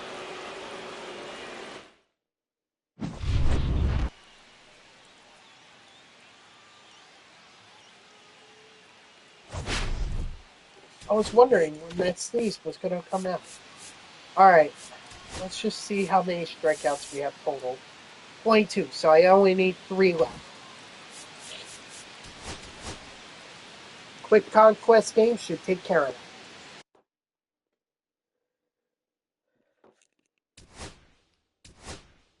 Hunter Green at tier 2.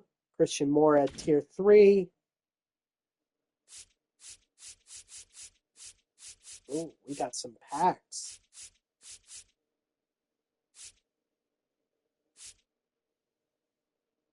And we did get Cage Workman, who we could actually we could. I don't know. Should we?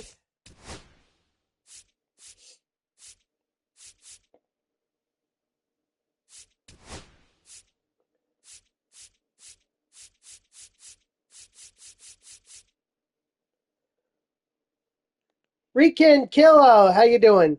How would you rate Soto's performance? Batting wise, not too great. I think that was very subpar. But as far as fielding goes, I mean, he did make a very key play to keep the Mets in it, and ultimately, I appreciate that because at least he's finding other ways to contribute.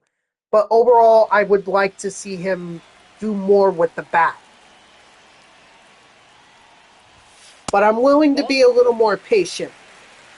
Okay, I get it. It's his first year in a Mets uniform. He really wants to prove that he's deserving of the contract, but he just needs to realize that even if he does small things, Mets fans are behind him regardless.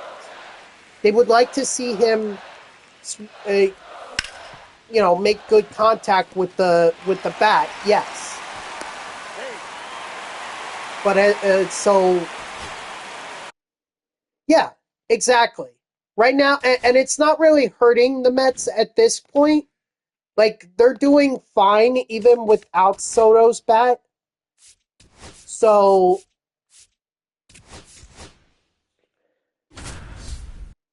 it really does.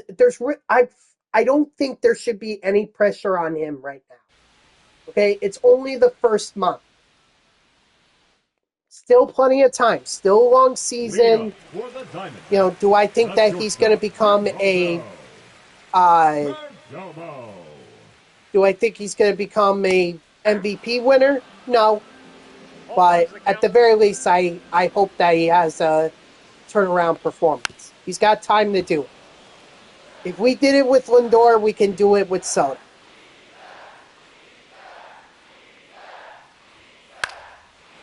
I mean, Lindor's performing well. Pete Alonso is just on fire. Not to mention, we're getting some solid contributions in the bottom third of the lineup as well. I mean, Luis Perez, what a surprise he's been.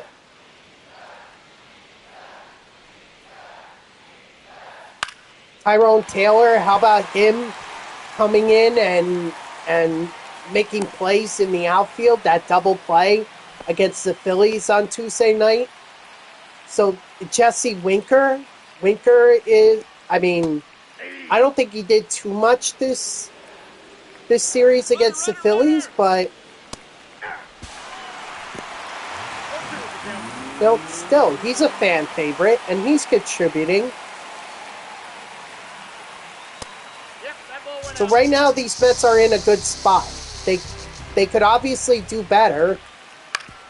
And I think this road trip will be a telling sign about, because we know the Mets can win at home, but can they be successful on the road? They have to be if they're going to be the top team in the MLB.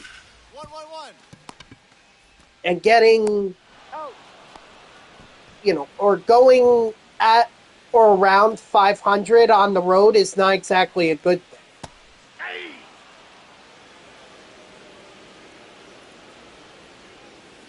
And you're not going to play all your games at home. You're only going to play 81 of them. Got to play the others at home or on the road. So we'll see how they do against the Nationals. If they can do well on the road, then I have a little bit more confidence in them. 3. Strike 3, sit down. All right, so we should have Yastrzemski now. So what I'm going to do... What is Yastrzemski? He's a right fielder? Oh, that's replacing Trout. You know what? I'm going to replace him at DH. Or I'm going to put him at DH. And then where was Gage? Gage is a shortstop.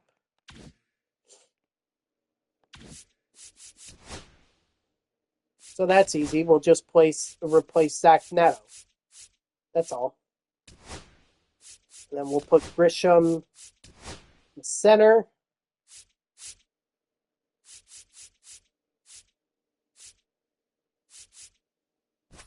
Workman should be second, and then Yastrzemski third.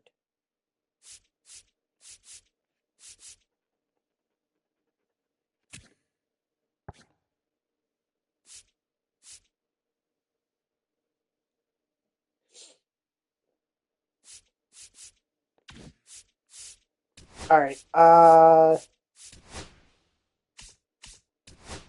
mean, could we do the moments? Yeah, we could.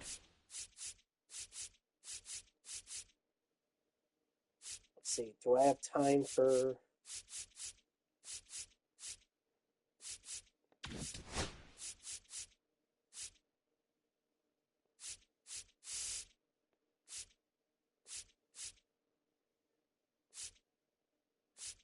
Let's see, 6. Okay, so I get 6. That puts me at 27. And I do more of the moments, because I did like 2 of them, so that leaves 5. That's another 15. That only puts me at 42, so... You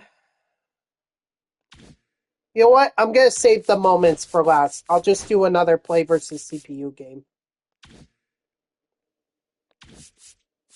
Actually, while I'm at it, since I don't need to worry about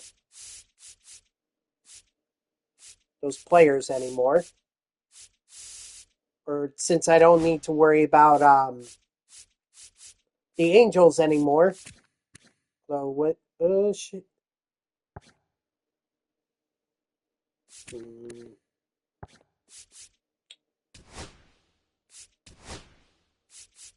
Yeah, I'll worry about it another time.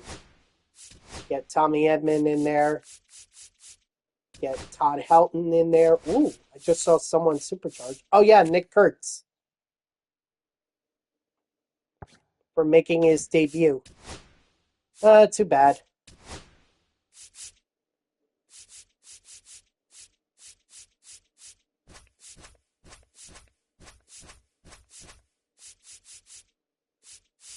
Awesome.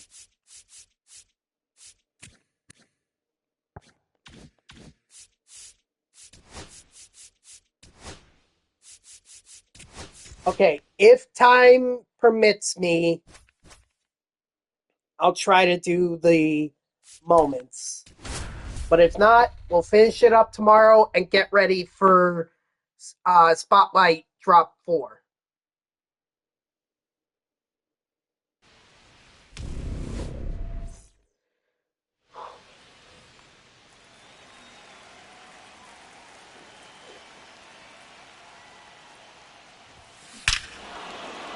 Nice. Grisham's going to start it out with a home run. Beautiful.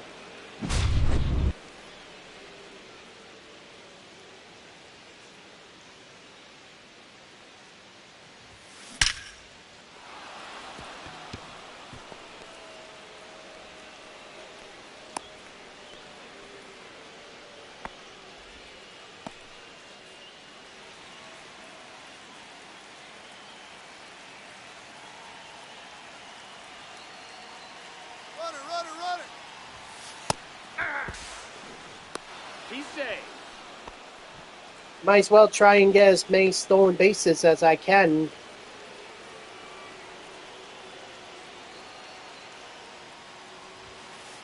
Hey! Hey!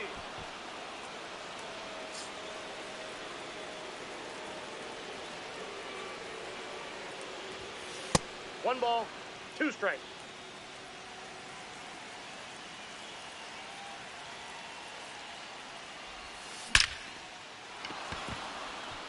Excellent, Yastrzemski. Now I'm going to pull off a daring move here, but I've been pulling this off in the Diamond Quest challenges that, honestly, I don't think there's a lot of risk with this. Runner, he's going. But I'm having Yastrzemski steal. Oh, that's inside. He's safe. Boom! RBI, single, and a stolen base, with the potential for it to be a run if we could just score.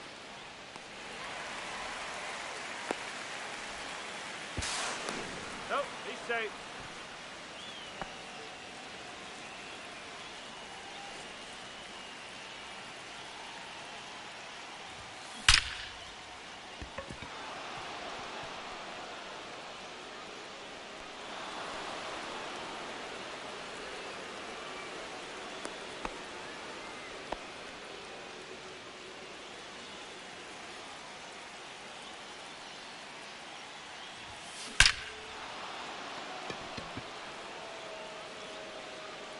Gone.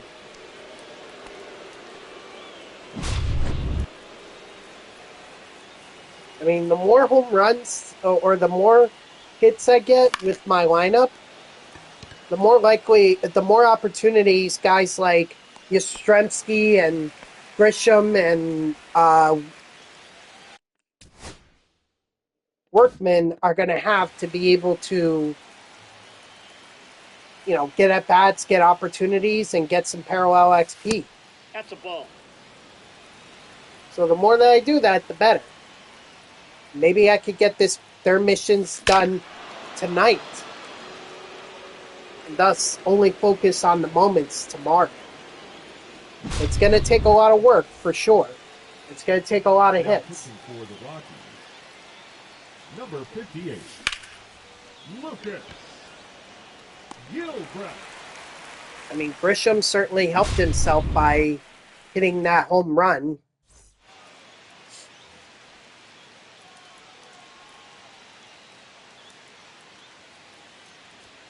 Hey! 0-1.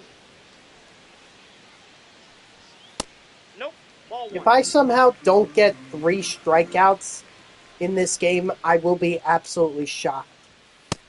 Yep, that ball went out.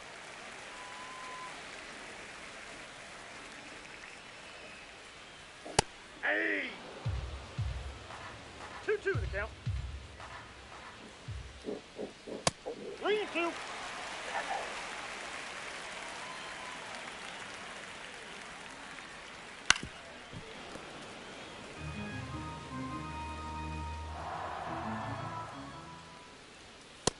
Strike 3, sit down. All right, so there's one.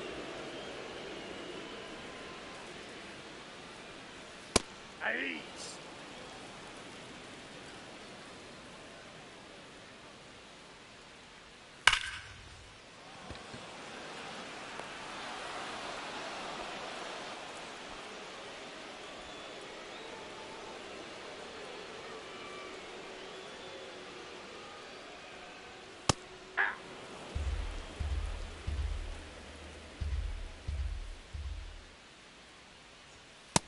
Too high. Ball.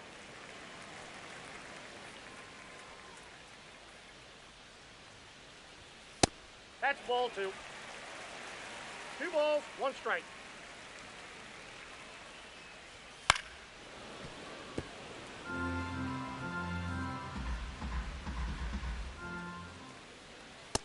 Strike 3, sit down.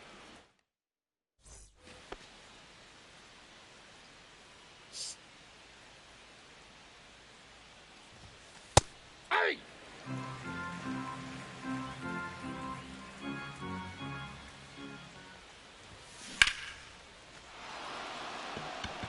Yes.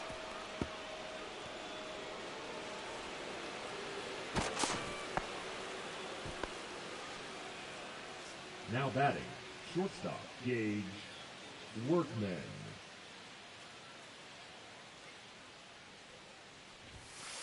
Ball, that pitch is up.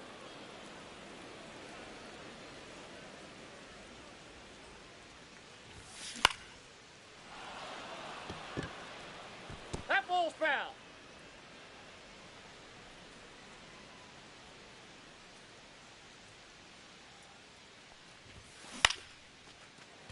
Ah, darn it.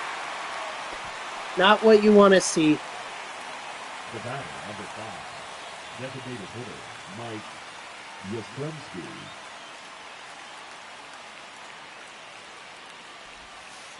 Counts 1-0.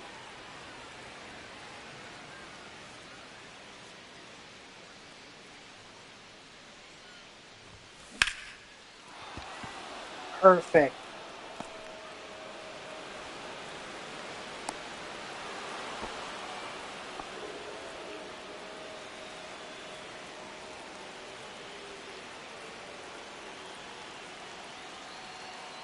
Runner! Hey! Oh, he may be gone. Ball 1's the count. Ooh, man. That was close.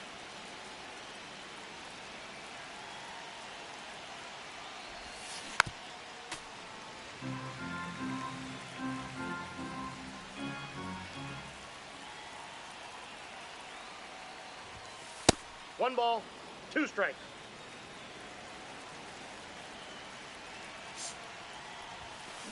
Three. Ah, come on. I tried to hold up on that.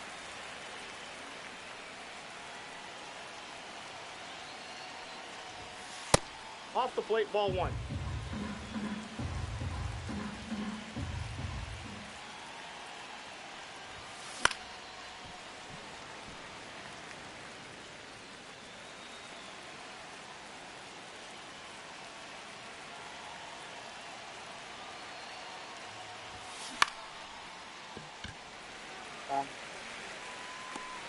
Wasted opportunity.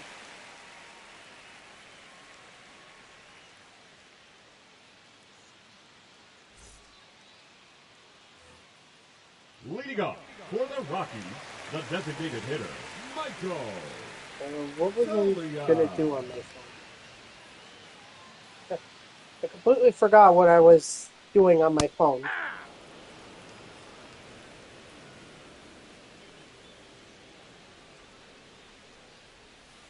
Yeah! 0-2 is the count. Inside, ball 1.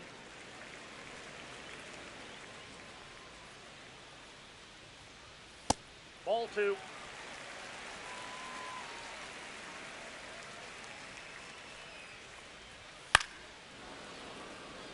Come on, one more strike. That's all I'm asking. And then you can pitch however you want. Strike 3, sit down. Oh, wait, is that only 2? No, that's 3. Okay, well then, there we go. Excuse me.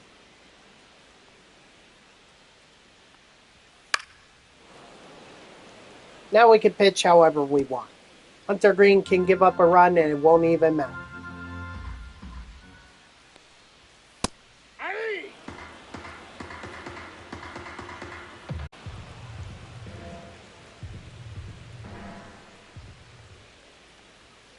One ball, 2 strikes.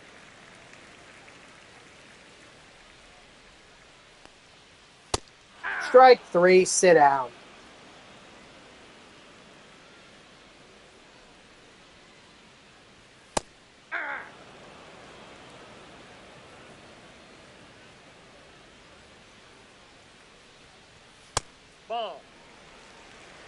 got 1 ball, 1 strike.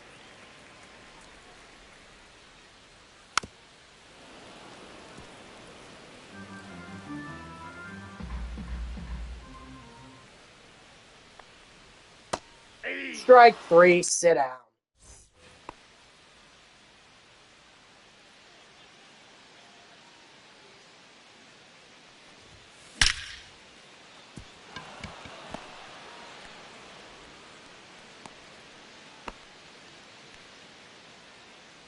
Now, I'm not going to be as daring with Jason Veritek or any of the other guys That's a ball. because I don't need parallel Ball 1, no XP with strikes. them. If I get it with them, great. If not, don't care. It's only Grisham, Workman, and Yastrzemski that I'm worried about.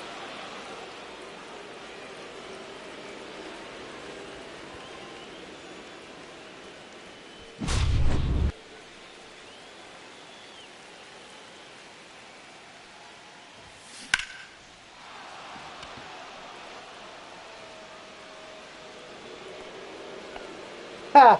400 feet right on the money. For the Rockies, Dang. number 59, Jake Bird.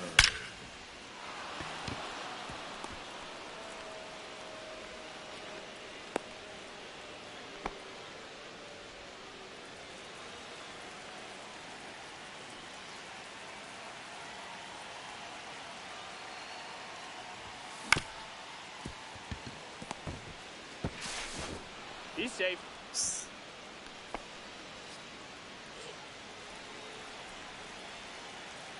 Great opportunity here, Workman.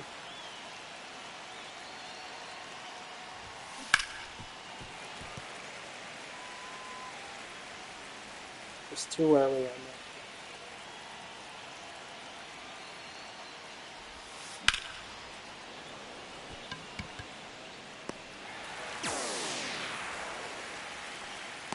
Workman is definitely going to need some work.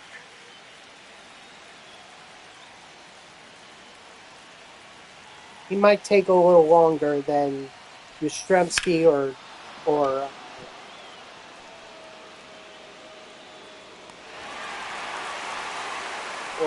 Grisham. I think.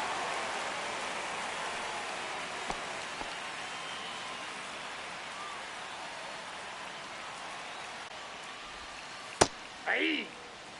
Grisham's on first, right?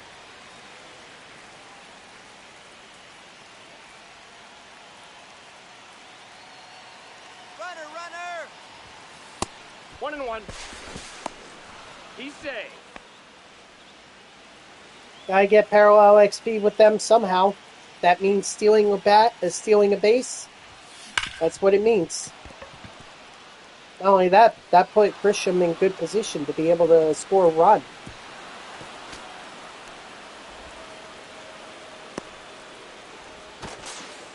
Safe. Maybe I shouldn't be so daring.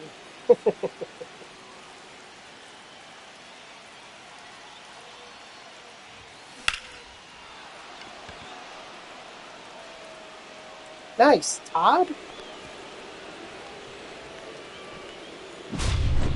Now pitching for the Rockies, number 54, Seth Halverson.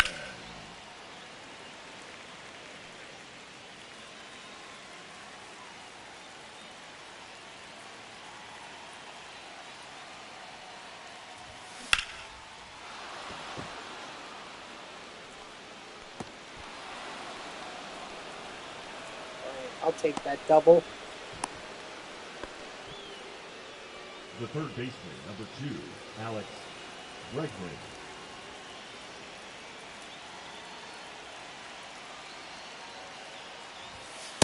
Ball.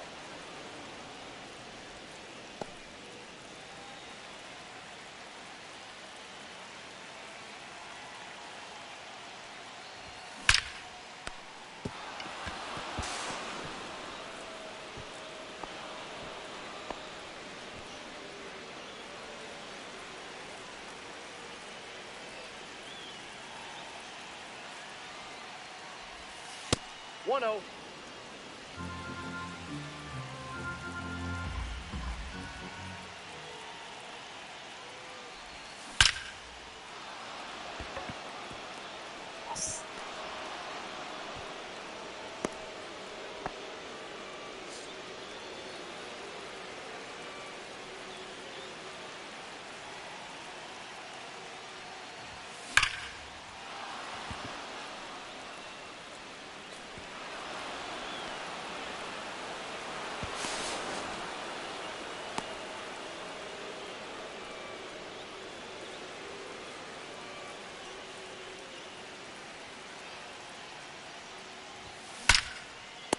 Oh, darn it. That was a great opportunity. And it was a perfect Leading too. up for the Rockies, the left fielder, Nick That's frustrating. Martini. Aye. 0-1. Ball, that's out.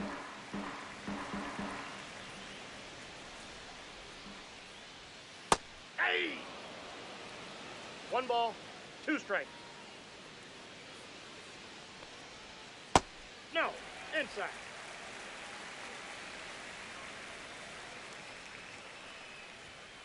Aye. Strike 3, sit down.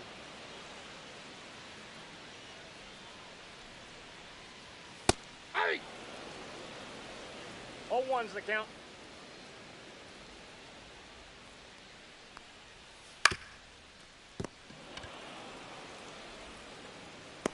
Out. Batting ninth, the catcher, Jacob Stalling. Aye.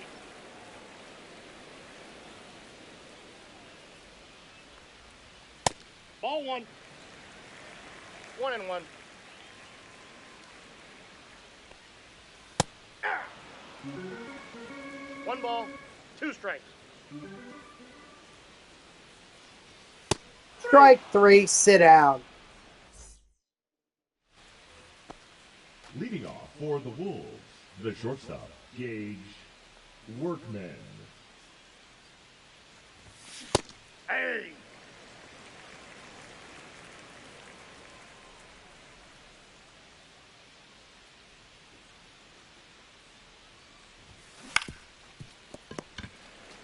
Oh, gosh. Yeah, Workman is going to need a lot of... The batter, number 5, designated hitter, Mike Yastrzemski. He's going to need a lot more at-bats.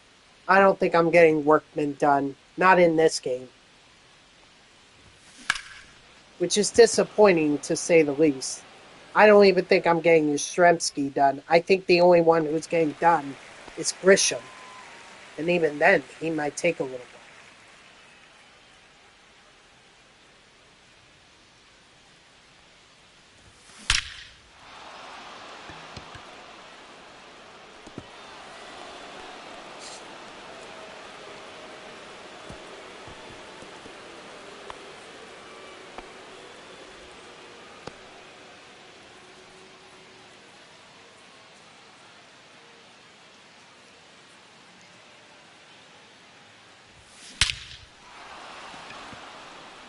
Why is it the guys that are close to being superfractored are the ones that are actually hitting, not the 3 guys that are on the top of my line?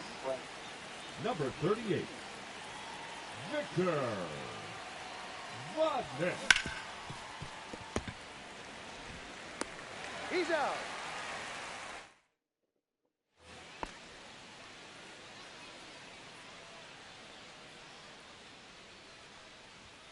Hey. 0-1.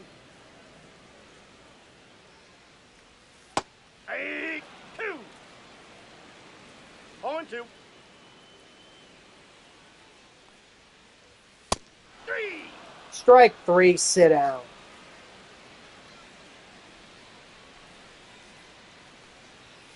Ah. 0-1's the count. Yeah.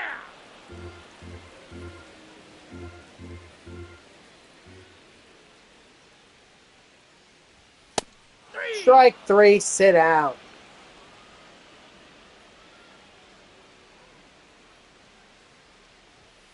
Hey.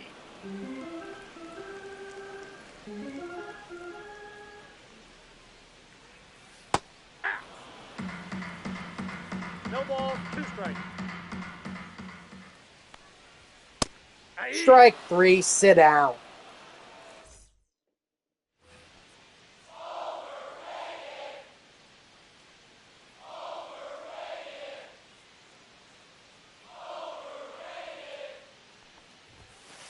Counts 1-0.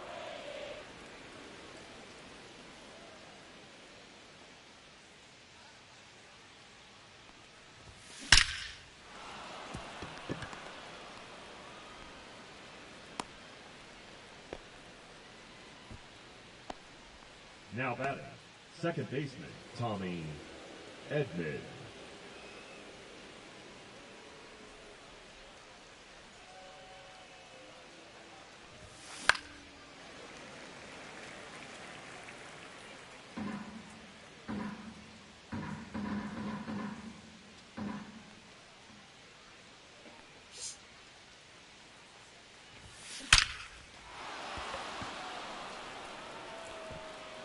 Oh, come on. Fine, double me off. He's out. I deserve it.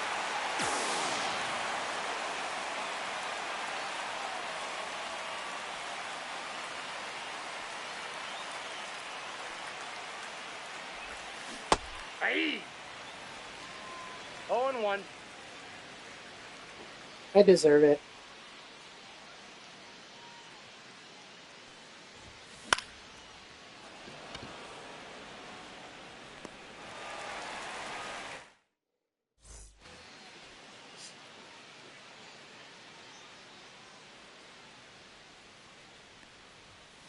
Hey.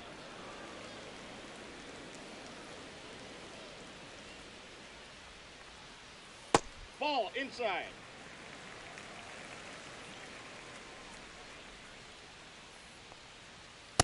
Ball. That's inside.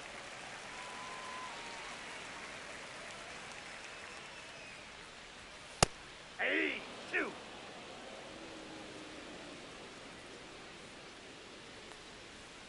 Hey. Strike 3, sit down. Sure, Hunter Green, now you want to get strikeouts.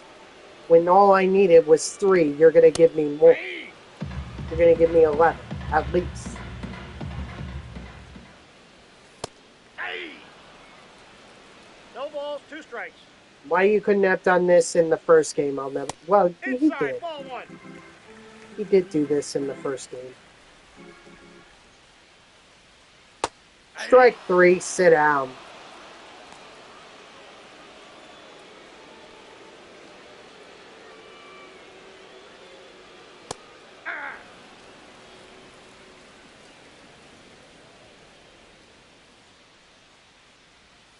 Hey.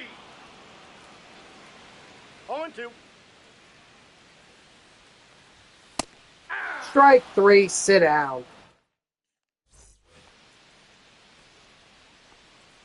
Leading off for New Jersey, the center fielder, Trent Grisham.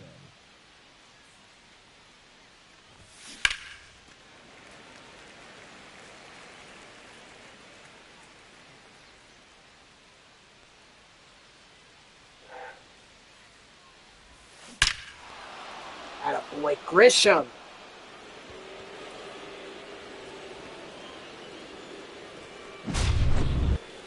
Yeah, I definitely feel like Grisham is going to get done first before we get to the other guys.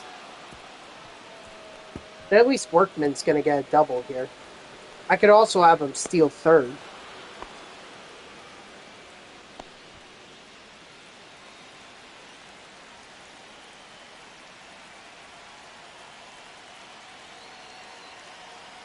Runner! Runner! No. He's safe. Excuse me.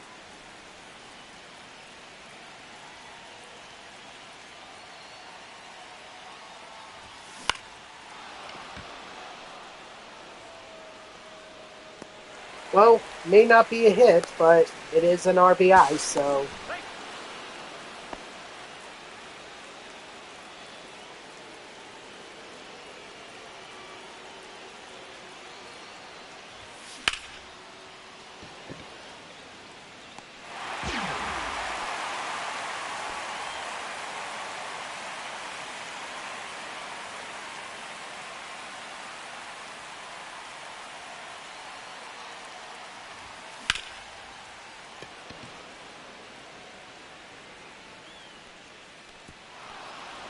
Timeout. That hot dog. Probably lucky that that was a ground rule double. Not me, them. The Rockies.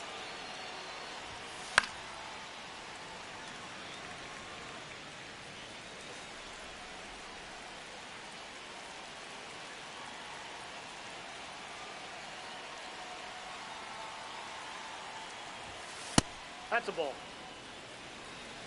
I got a ball, 1 strike.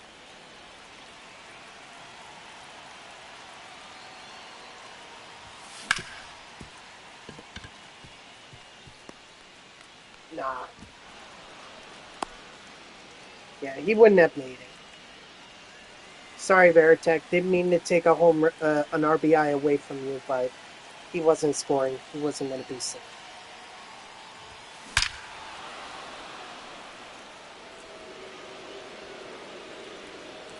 Oh, 47. I kind of wish Workman would just hit more like Alex Bregman. Because Bregman's going off in this game. I think that's his 2nd home run. May even be his 3rd. For all I know. Hey.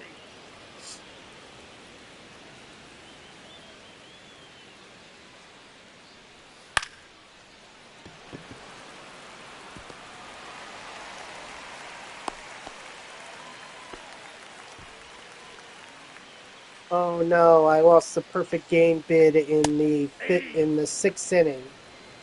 Oh, what am I ever to do? I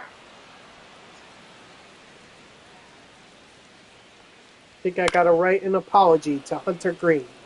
I'm sorry I failed.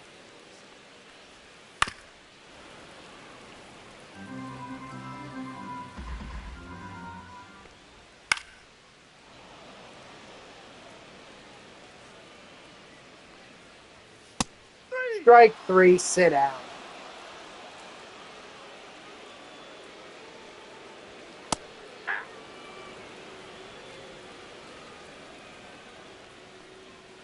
Hey.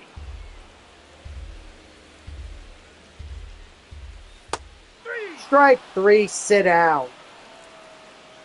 So now he has the same total of number of strikeouts as he did in the last game. So anything after this just shows that if he hadn't given up that 2-run homer, 0-2 is the count. he might have had even more. Strike 3, sit down.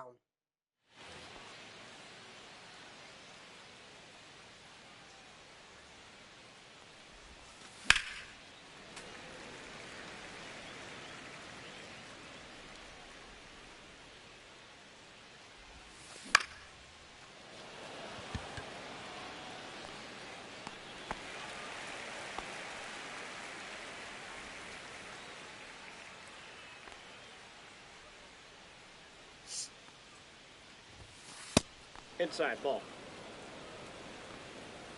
Triple shy of the cycle.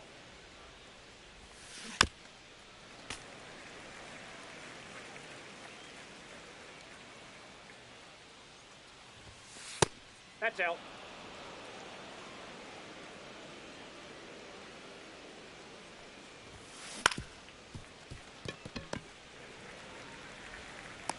Out.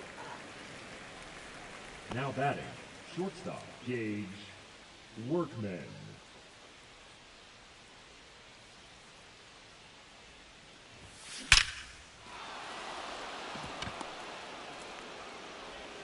Well, they may not be extra base hits or home runs, but they are hits.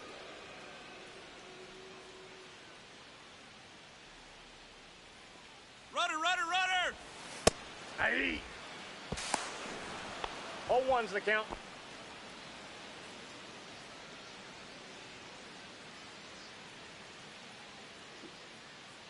He's not even looking back. Hey. No, beat him.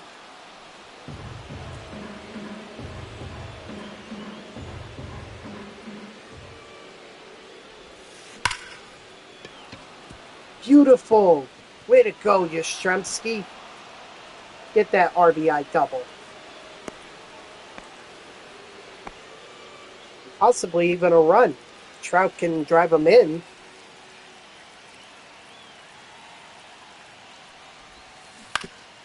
That ball's foul.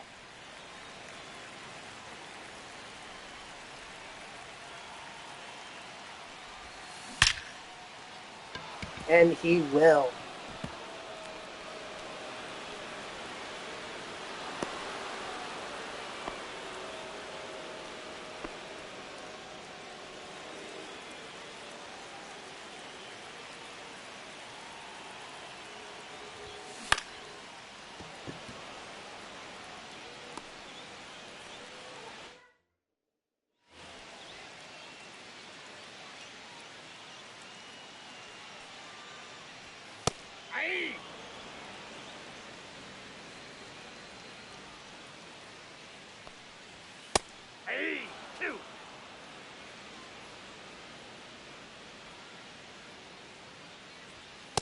Ball that's outside.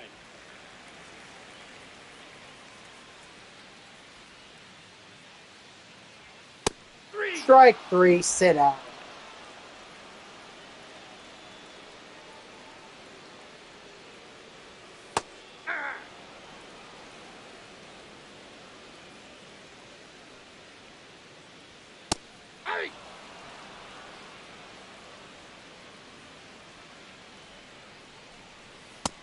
Strike 3, sit down.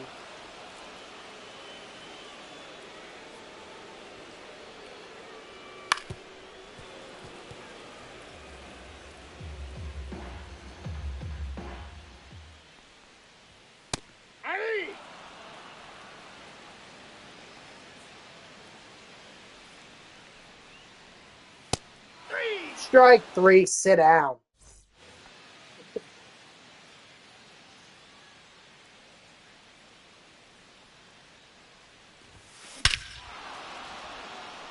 Woo!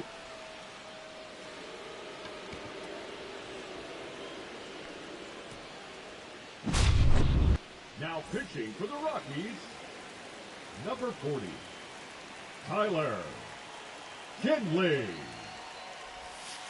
Ball. Ball 1, no strikes.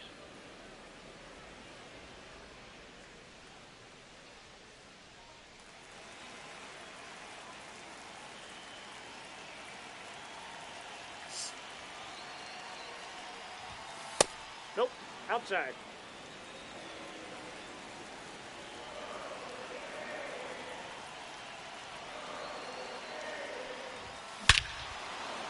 Attaboy, Bregman.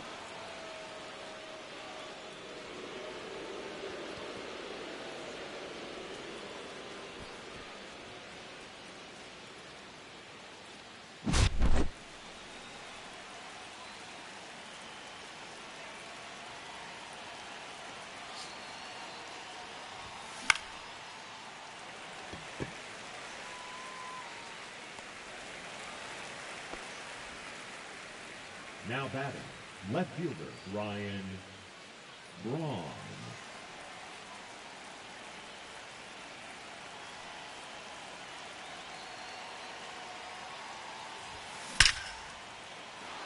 Attaboy, Braun.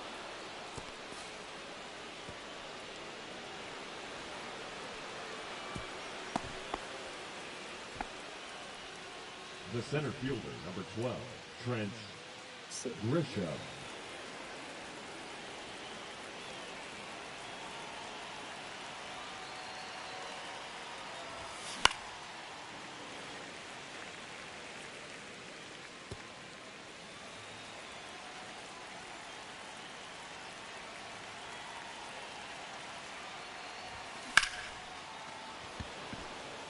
Ah, that's not going to be...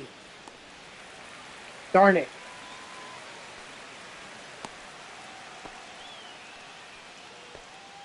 Now batting, shortstop Gage Workman.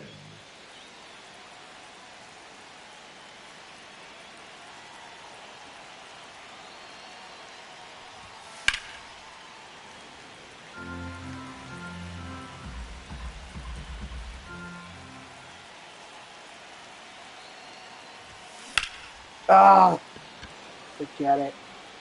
Yep. All right. Well, hopefully I got a decent amount of XP with Workman, because I doubt I'm going to be able to get any more at-bats with him. So really, at this point, it's just Yastrzemski. Ball, that's down. I mean, yeah, I could have done a better job of paying attention instead of being distracted by social media. 2. Or at the very least, just save the social media distraction for The first baseman, after number 6, the 3 guys that I'm trying to earn parallel XP with are done.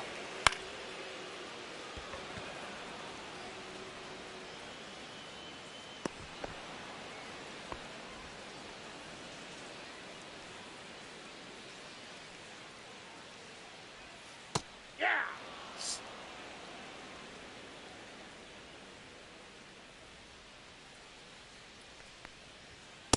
Ball, that pitch is out.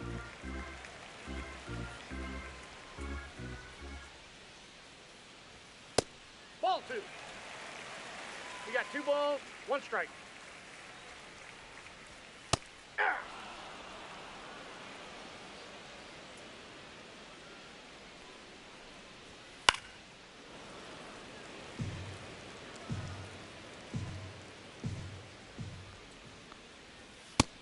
Strike 3, sit down.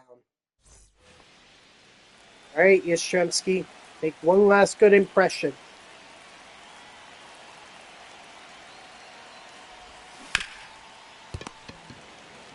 That is not what I meant. He's out. Oh well.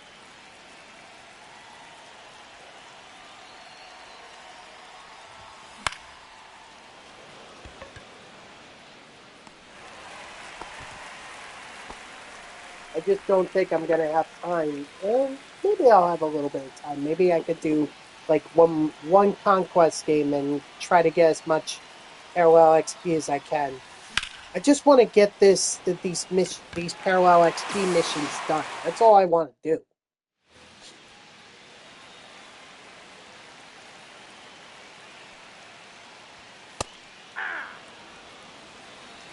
Oh, and 1. Hey! No balls, 2 strikes. Ball, that's out.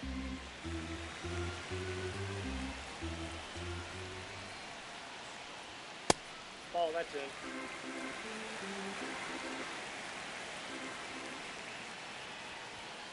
Count's full.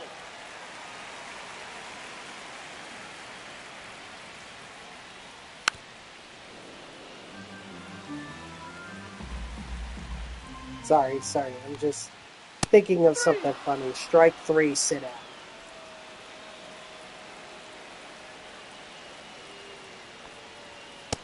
Ball, in.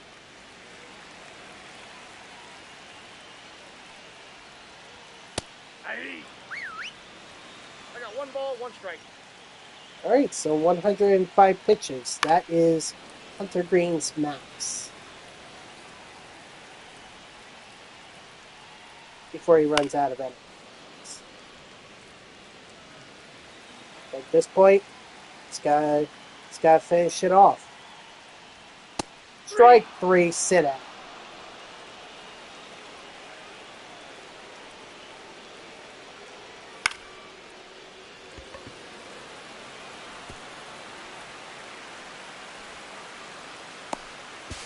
Why?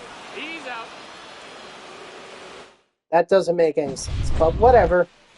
We got the win. We got 23 strikeouts, so we would have been two strikeouts away from the mission.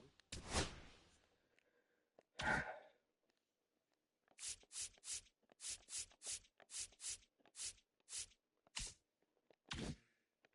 right, let's see where we're at with the program. Okay, so, we're actually. Oh wow. Okay, yeah, we could totally get this done.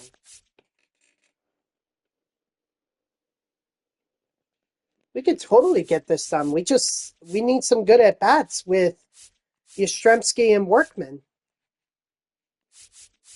We could totally get this done. Let's see, this is 15, right? Yeah, 15, so that would still put me short. Alright, so I'm going to change my mind, guys. And I am going to actually try to finish this up today. Alright? That may take me to 6:30, 6:45. I'm really pushing it there, but I'd rather get this done.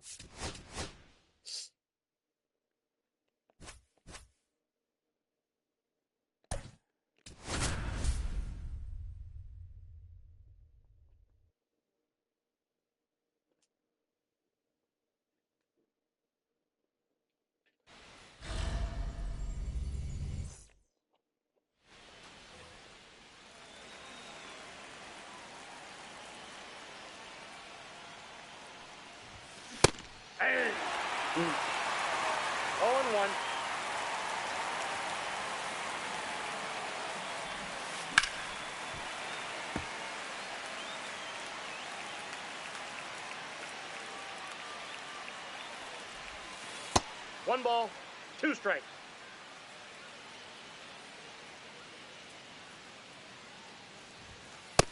Nope. Fortunately, a lot of the moments are like home runs. You got to hit home runs. 3. Strike three. Gauge.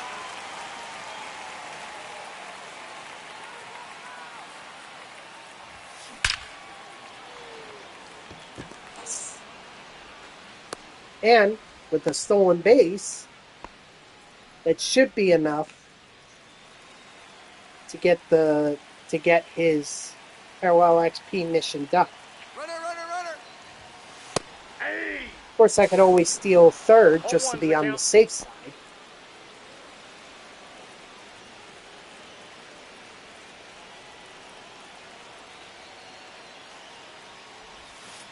Hey. No, beat him. So even an a sac fly here would probably be good for Yastrzemski.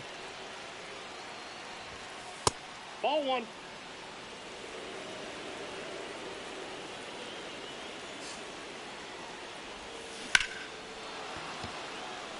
Oh, he doesn't even need the sac fly. He's just going to get a double.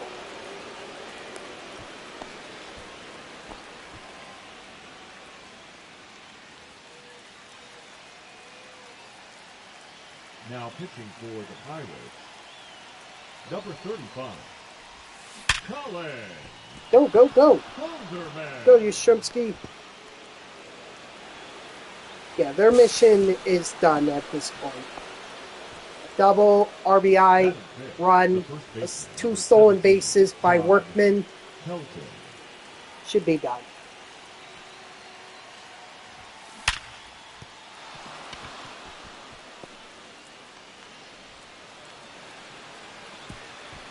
Safe.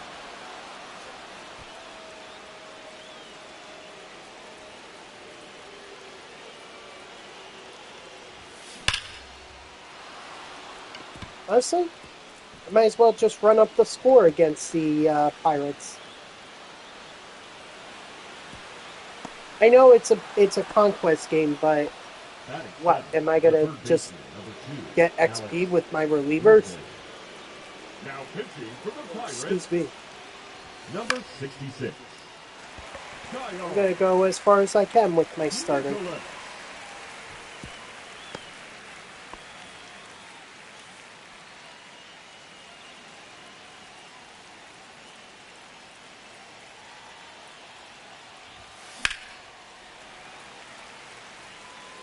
Yeah, take this out.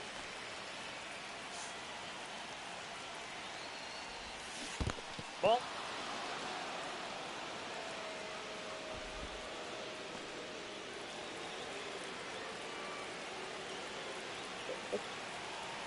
Is that B?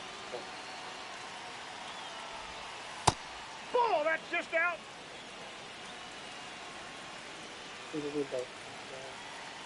Sorry, there's a bee that's on my window, and I want that bee to stay outside. I don't think he'll come in, but not really sure.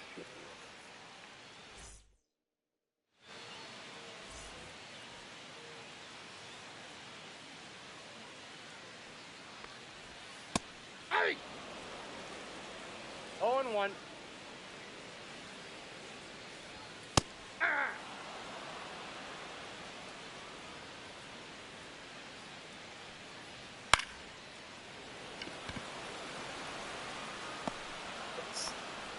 I don't need anything special from Chase Burns. I just need outs. Hey. 0-1's the count. Ah.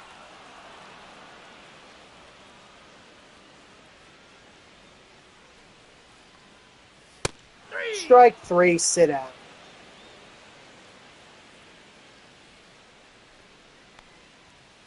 Hey.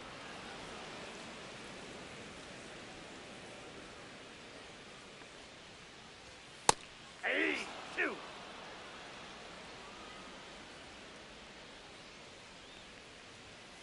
That's a ball. 1 ball, 2 strikes to count.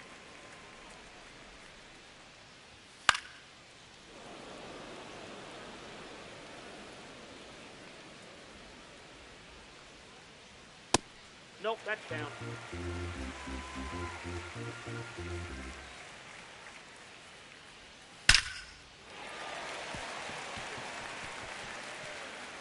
I mean, look, if Chase Burns does give up a run, then I'm going to bring in a reliever.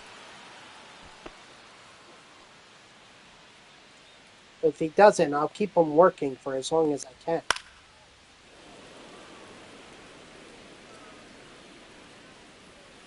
Aye.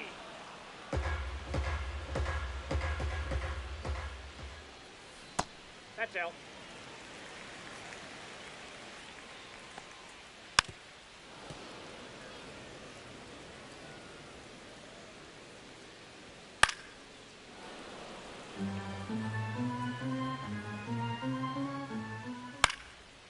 There we go. All right, great work, Burns. Now pitching for the Pirates. Bring in the Number lefty 64. because then after Caleb Braun, the next 3 Ferguson. batters are all lefties. Ball. Ball 1, no strikes.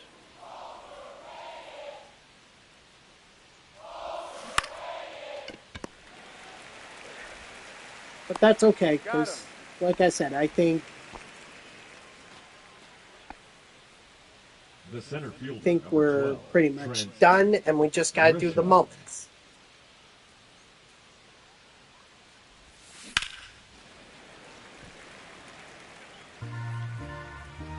It's all because of that double parallel XP that we were able to get this done today. Not for the double parallel XP, this I wouldn't even have gone beyond the Rockies game.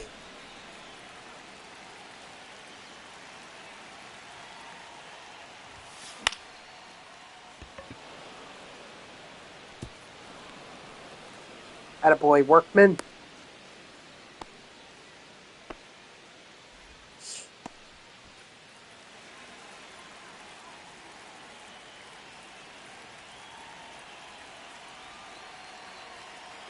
Runner!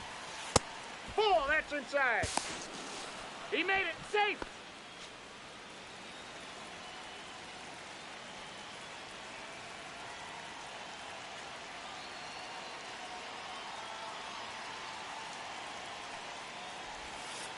Ball 2. Yeah, I figured he was going to be safe.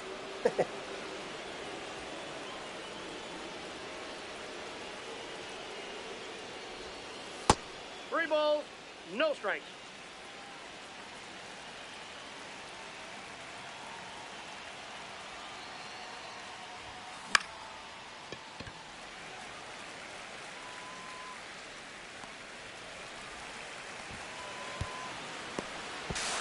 On the tag, he's out.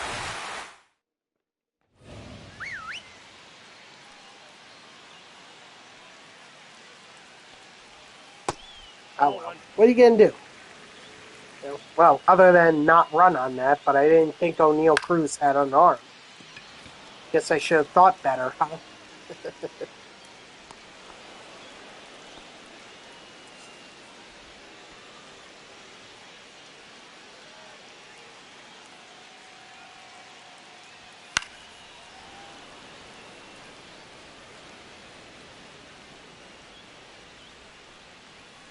Hey, 2.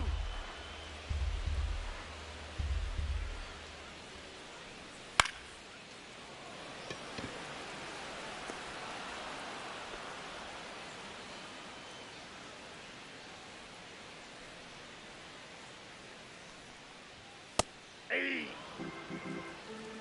0-1.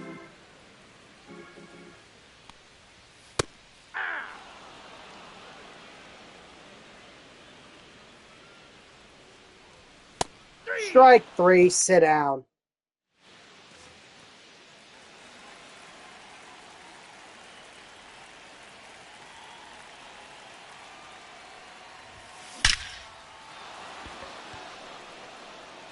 Gone.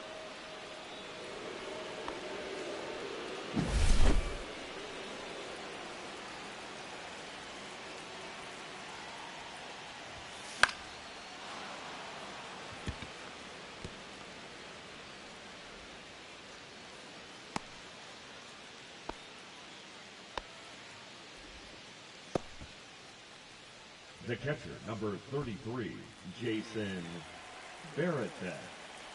Oh yeah, they just revealed the Braves team affinity guy, and that's Nope, Austin that's Riley.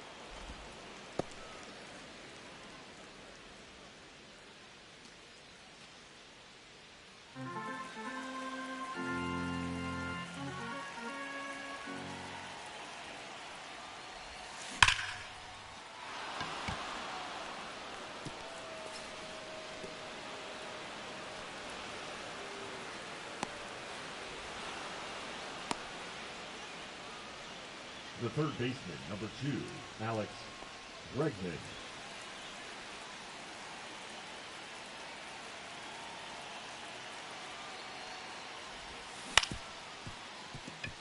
Nah, get back. Oh, The batter, the second baseman, Tommy Edman.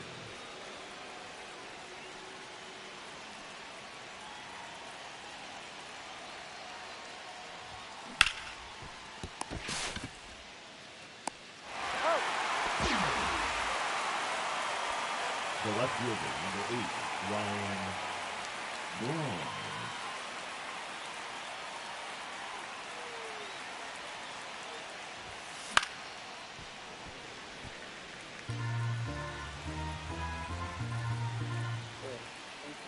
Nothing interesting.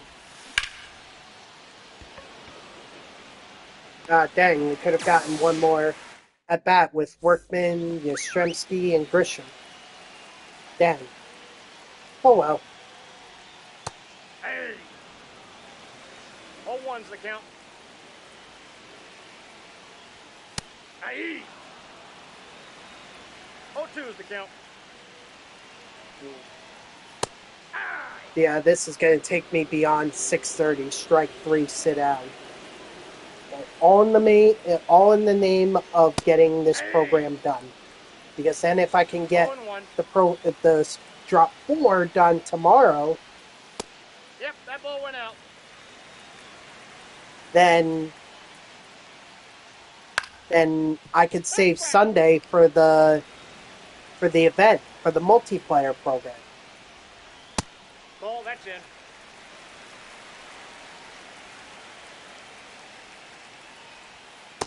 Three, 2.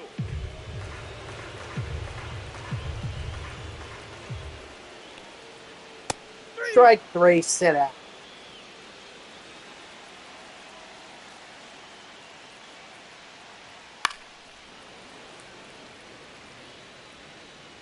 Come on, Pirates. I just want to get this done. Get done and over with and move on. Got some moments I gotta complete.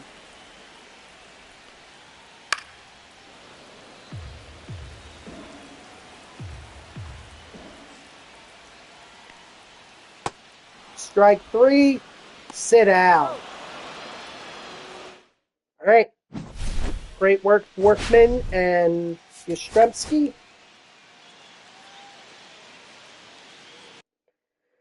Workman went 2 for 2. Yastrzemski, he had that double and RBI and a run. Okay, so, ooh. All that's left is the next reward in the XP reward path is the boss pack. Wow.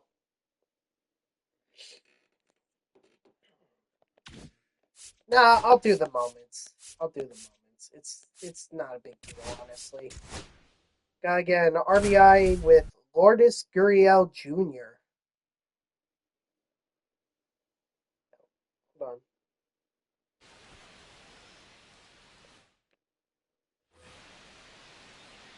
Now batting, the left fielder, Lourdes Gurriel.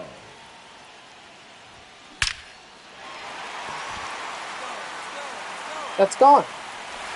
Ha! Not only did I get the RBI, I got I got 4. There we go. There's the Spotlight program one, so I'm going to open that up, see what I get. And we'll save these packs for tomorrow. Let's see, who do I get? Who do I get? Who do I get? Closing pitcher.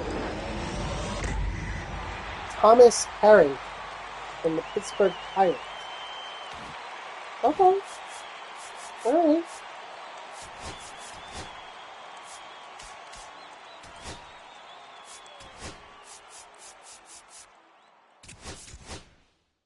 Kyron Harris. He just needs 4 total bases, so that could literally be 2 doubles, 4 singles, a double and 2 singles. It could be a combination of things. It doesn't have to be a home run. Home run would obviously be great, but not. Nope, It's outside. not. It's not necessary. Not like the other moments where it's like you need to hit a home run. You need to hit a home run. Not this one.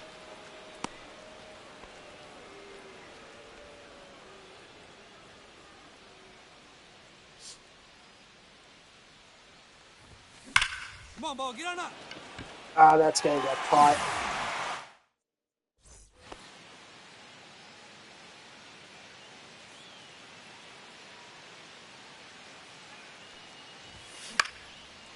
Okay, now I need the home run. Unless I could get a triple, but I doubt it.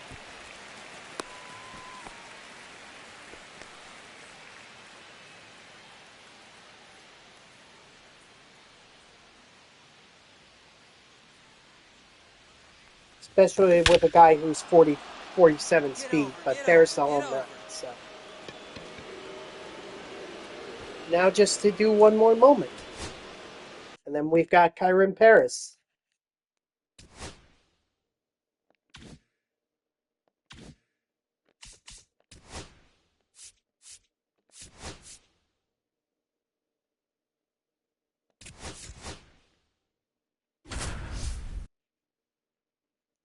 All right, got to hit a home run with Mike Yastrzemski.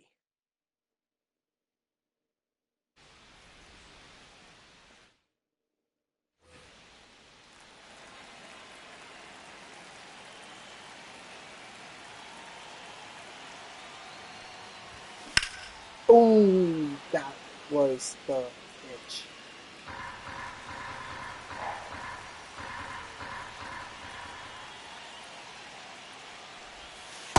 Inside ball.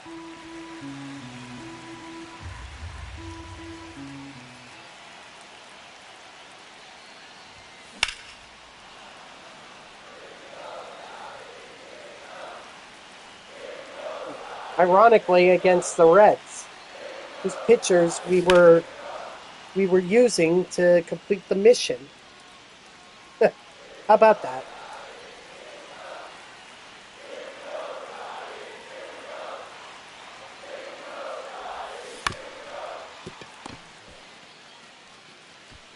He's out.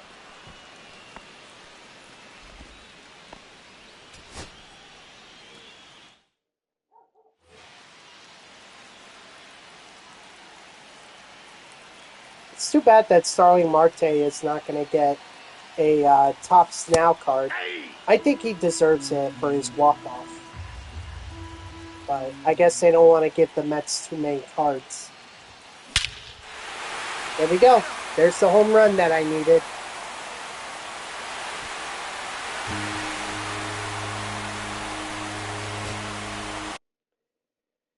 And that should be it. We should have Kyron Paris. We do. Although, unfortunately, I don't think it was... Yeah, there was no XP with him, so... Okay, guys, that's going to do it for me. So thank you to everyone who tuned in, even if it was only for a moment. I greatly appreciate it. If you haven't done so already, please be sure to follow me here on Twitch and or subscribe. Either one would make me a happy person. If you're watching this on YouTube, I thank you so much for tuning in. I hope that you like the video and subscribe to my channel. And if you want to know when I go live, you can follow me on X at TTVNextJGGen24. It's my gamer tag that's on the left side of your screen there. So go give me a follow. I'll usually post whenever I go live. You can also turn on notifications here on Twitch. That way Twitch sends you an email every time I start up a stream. I mean, we got a lot done today. We got the Easter egg hunt program done. We got the April Spotlight Drop 3 program done. So all that's left is tomorrow. Obviously, we're going to have the new legend. But we're also going to have the April Spotlight program, and honestly, I think that's it. There's a new mini seasons, which I will check out, but I doubt I'm gonna grind it because I'd rather do the Spotlight program. And then hopefully, if we're done with the Spotlight program, then we can move on to the multiplayer program and start grinding out the event, the Moonshot event. So I hope to see you all tomorrow, Friday at 3 p.m. Eastern. And until then, guys, have a good night.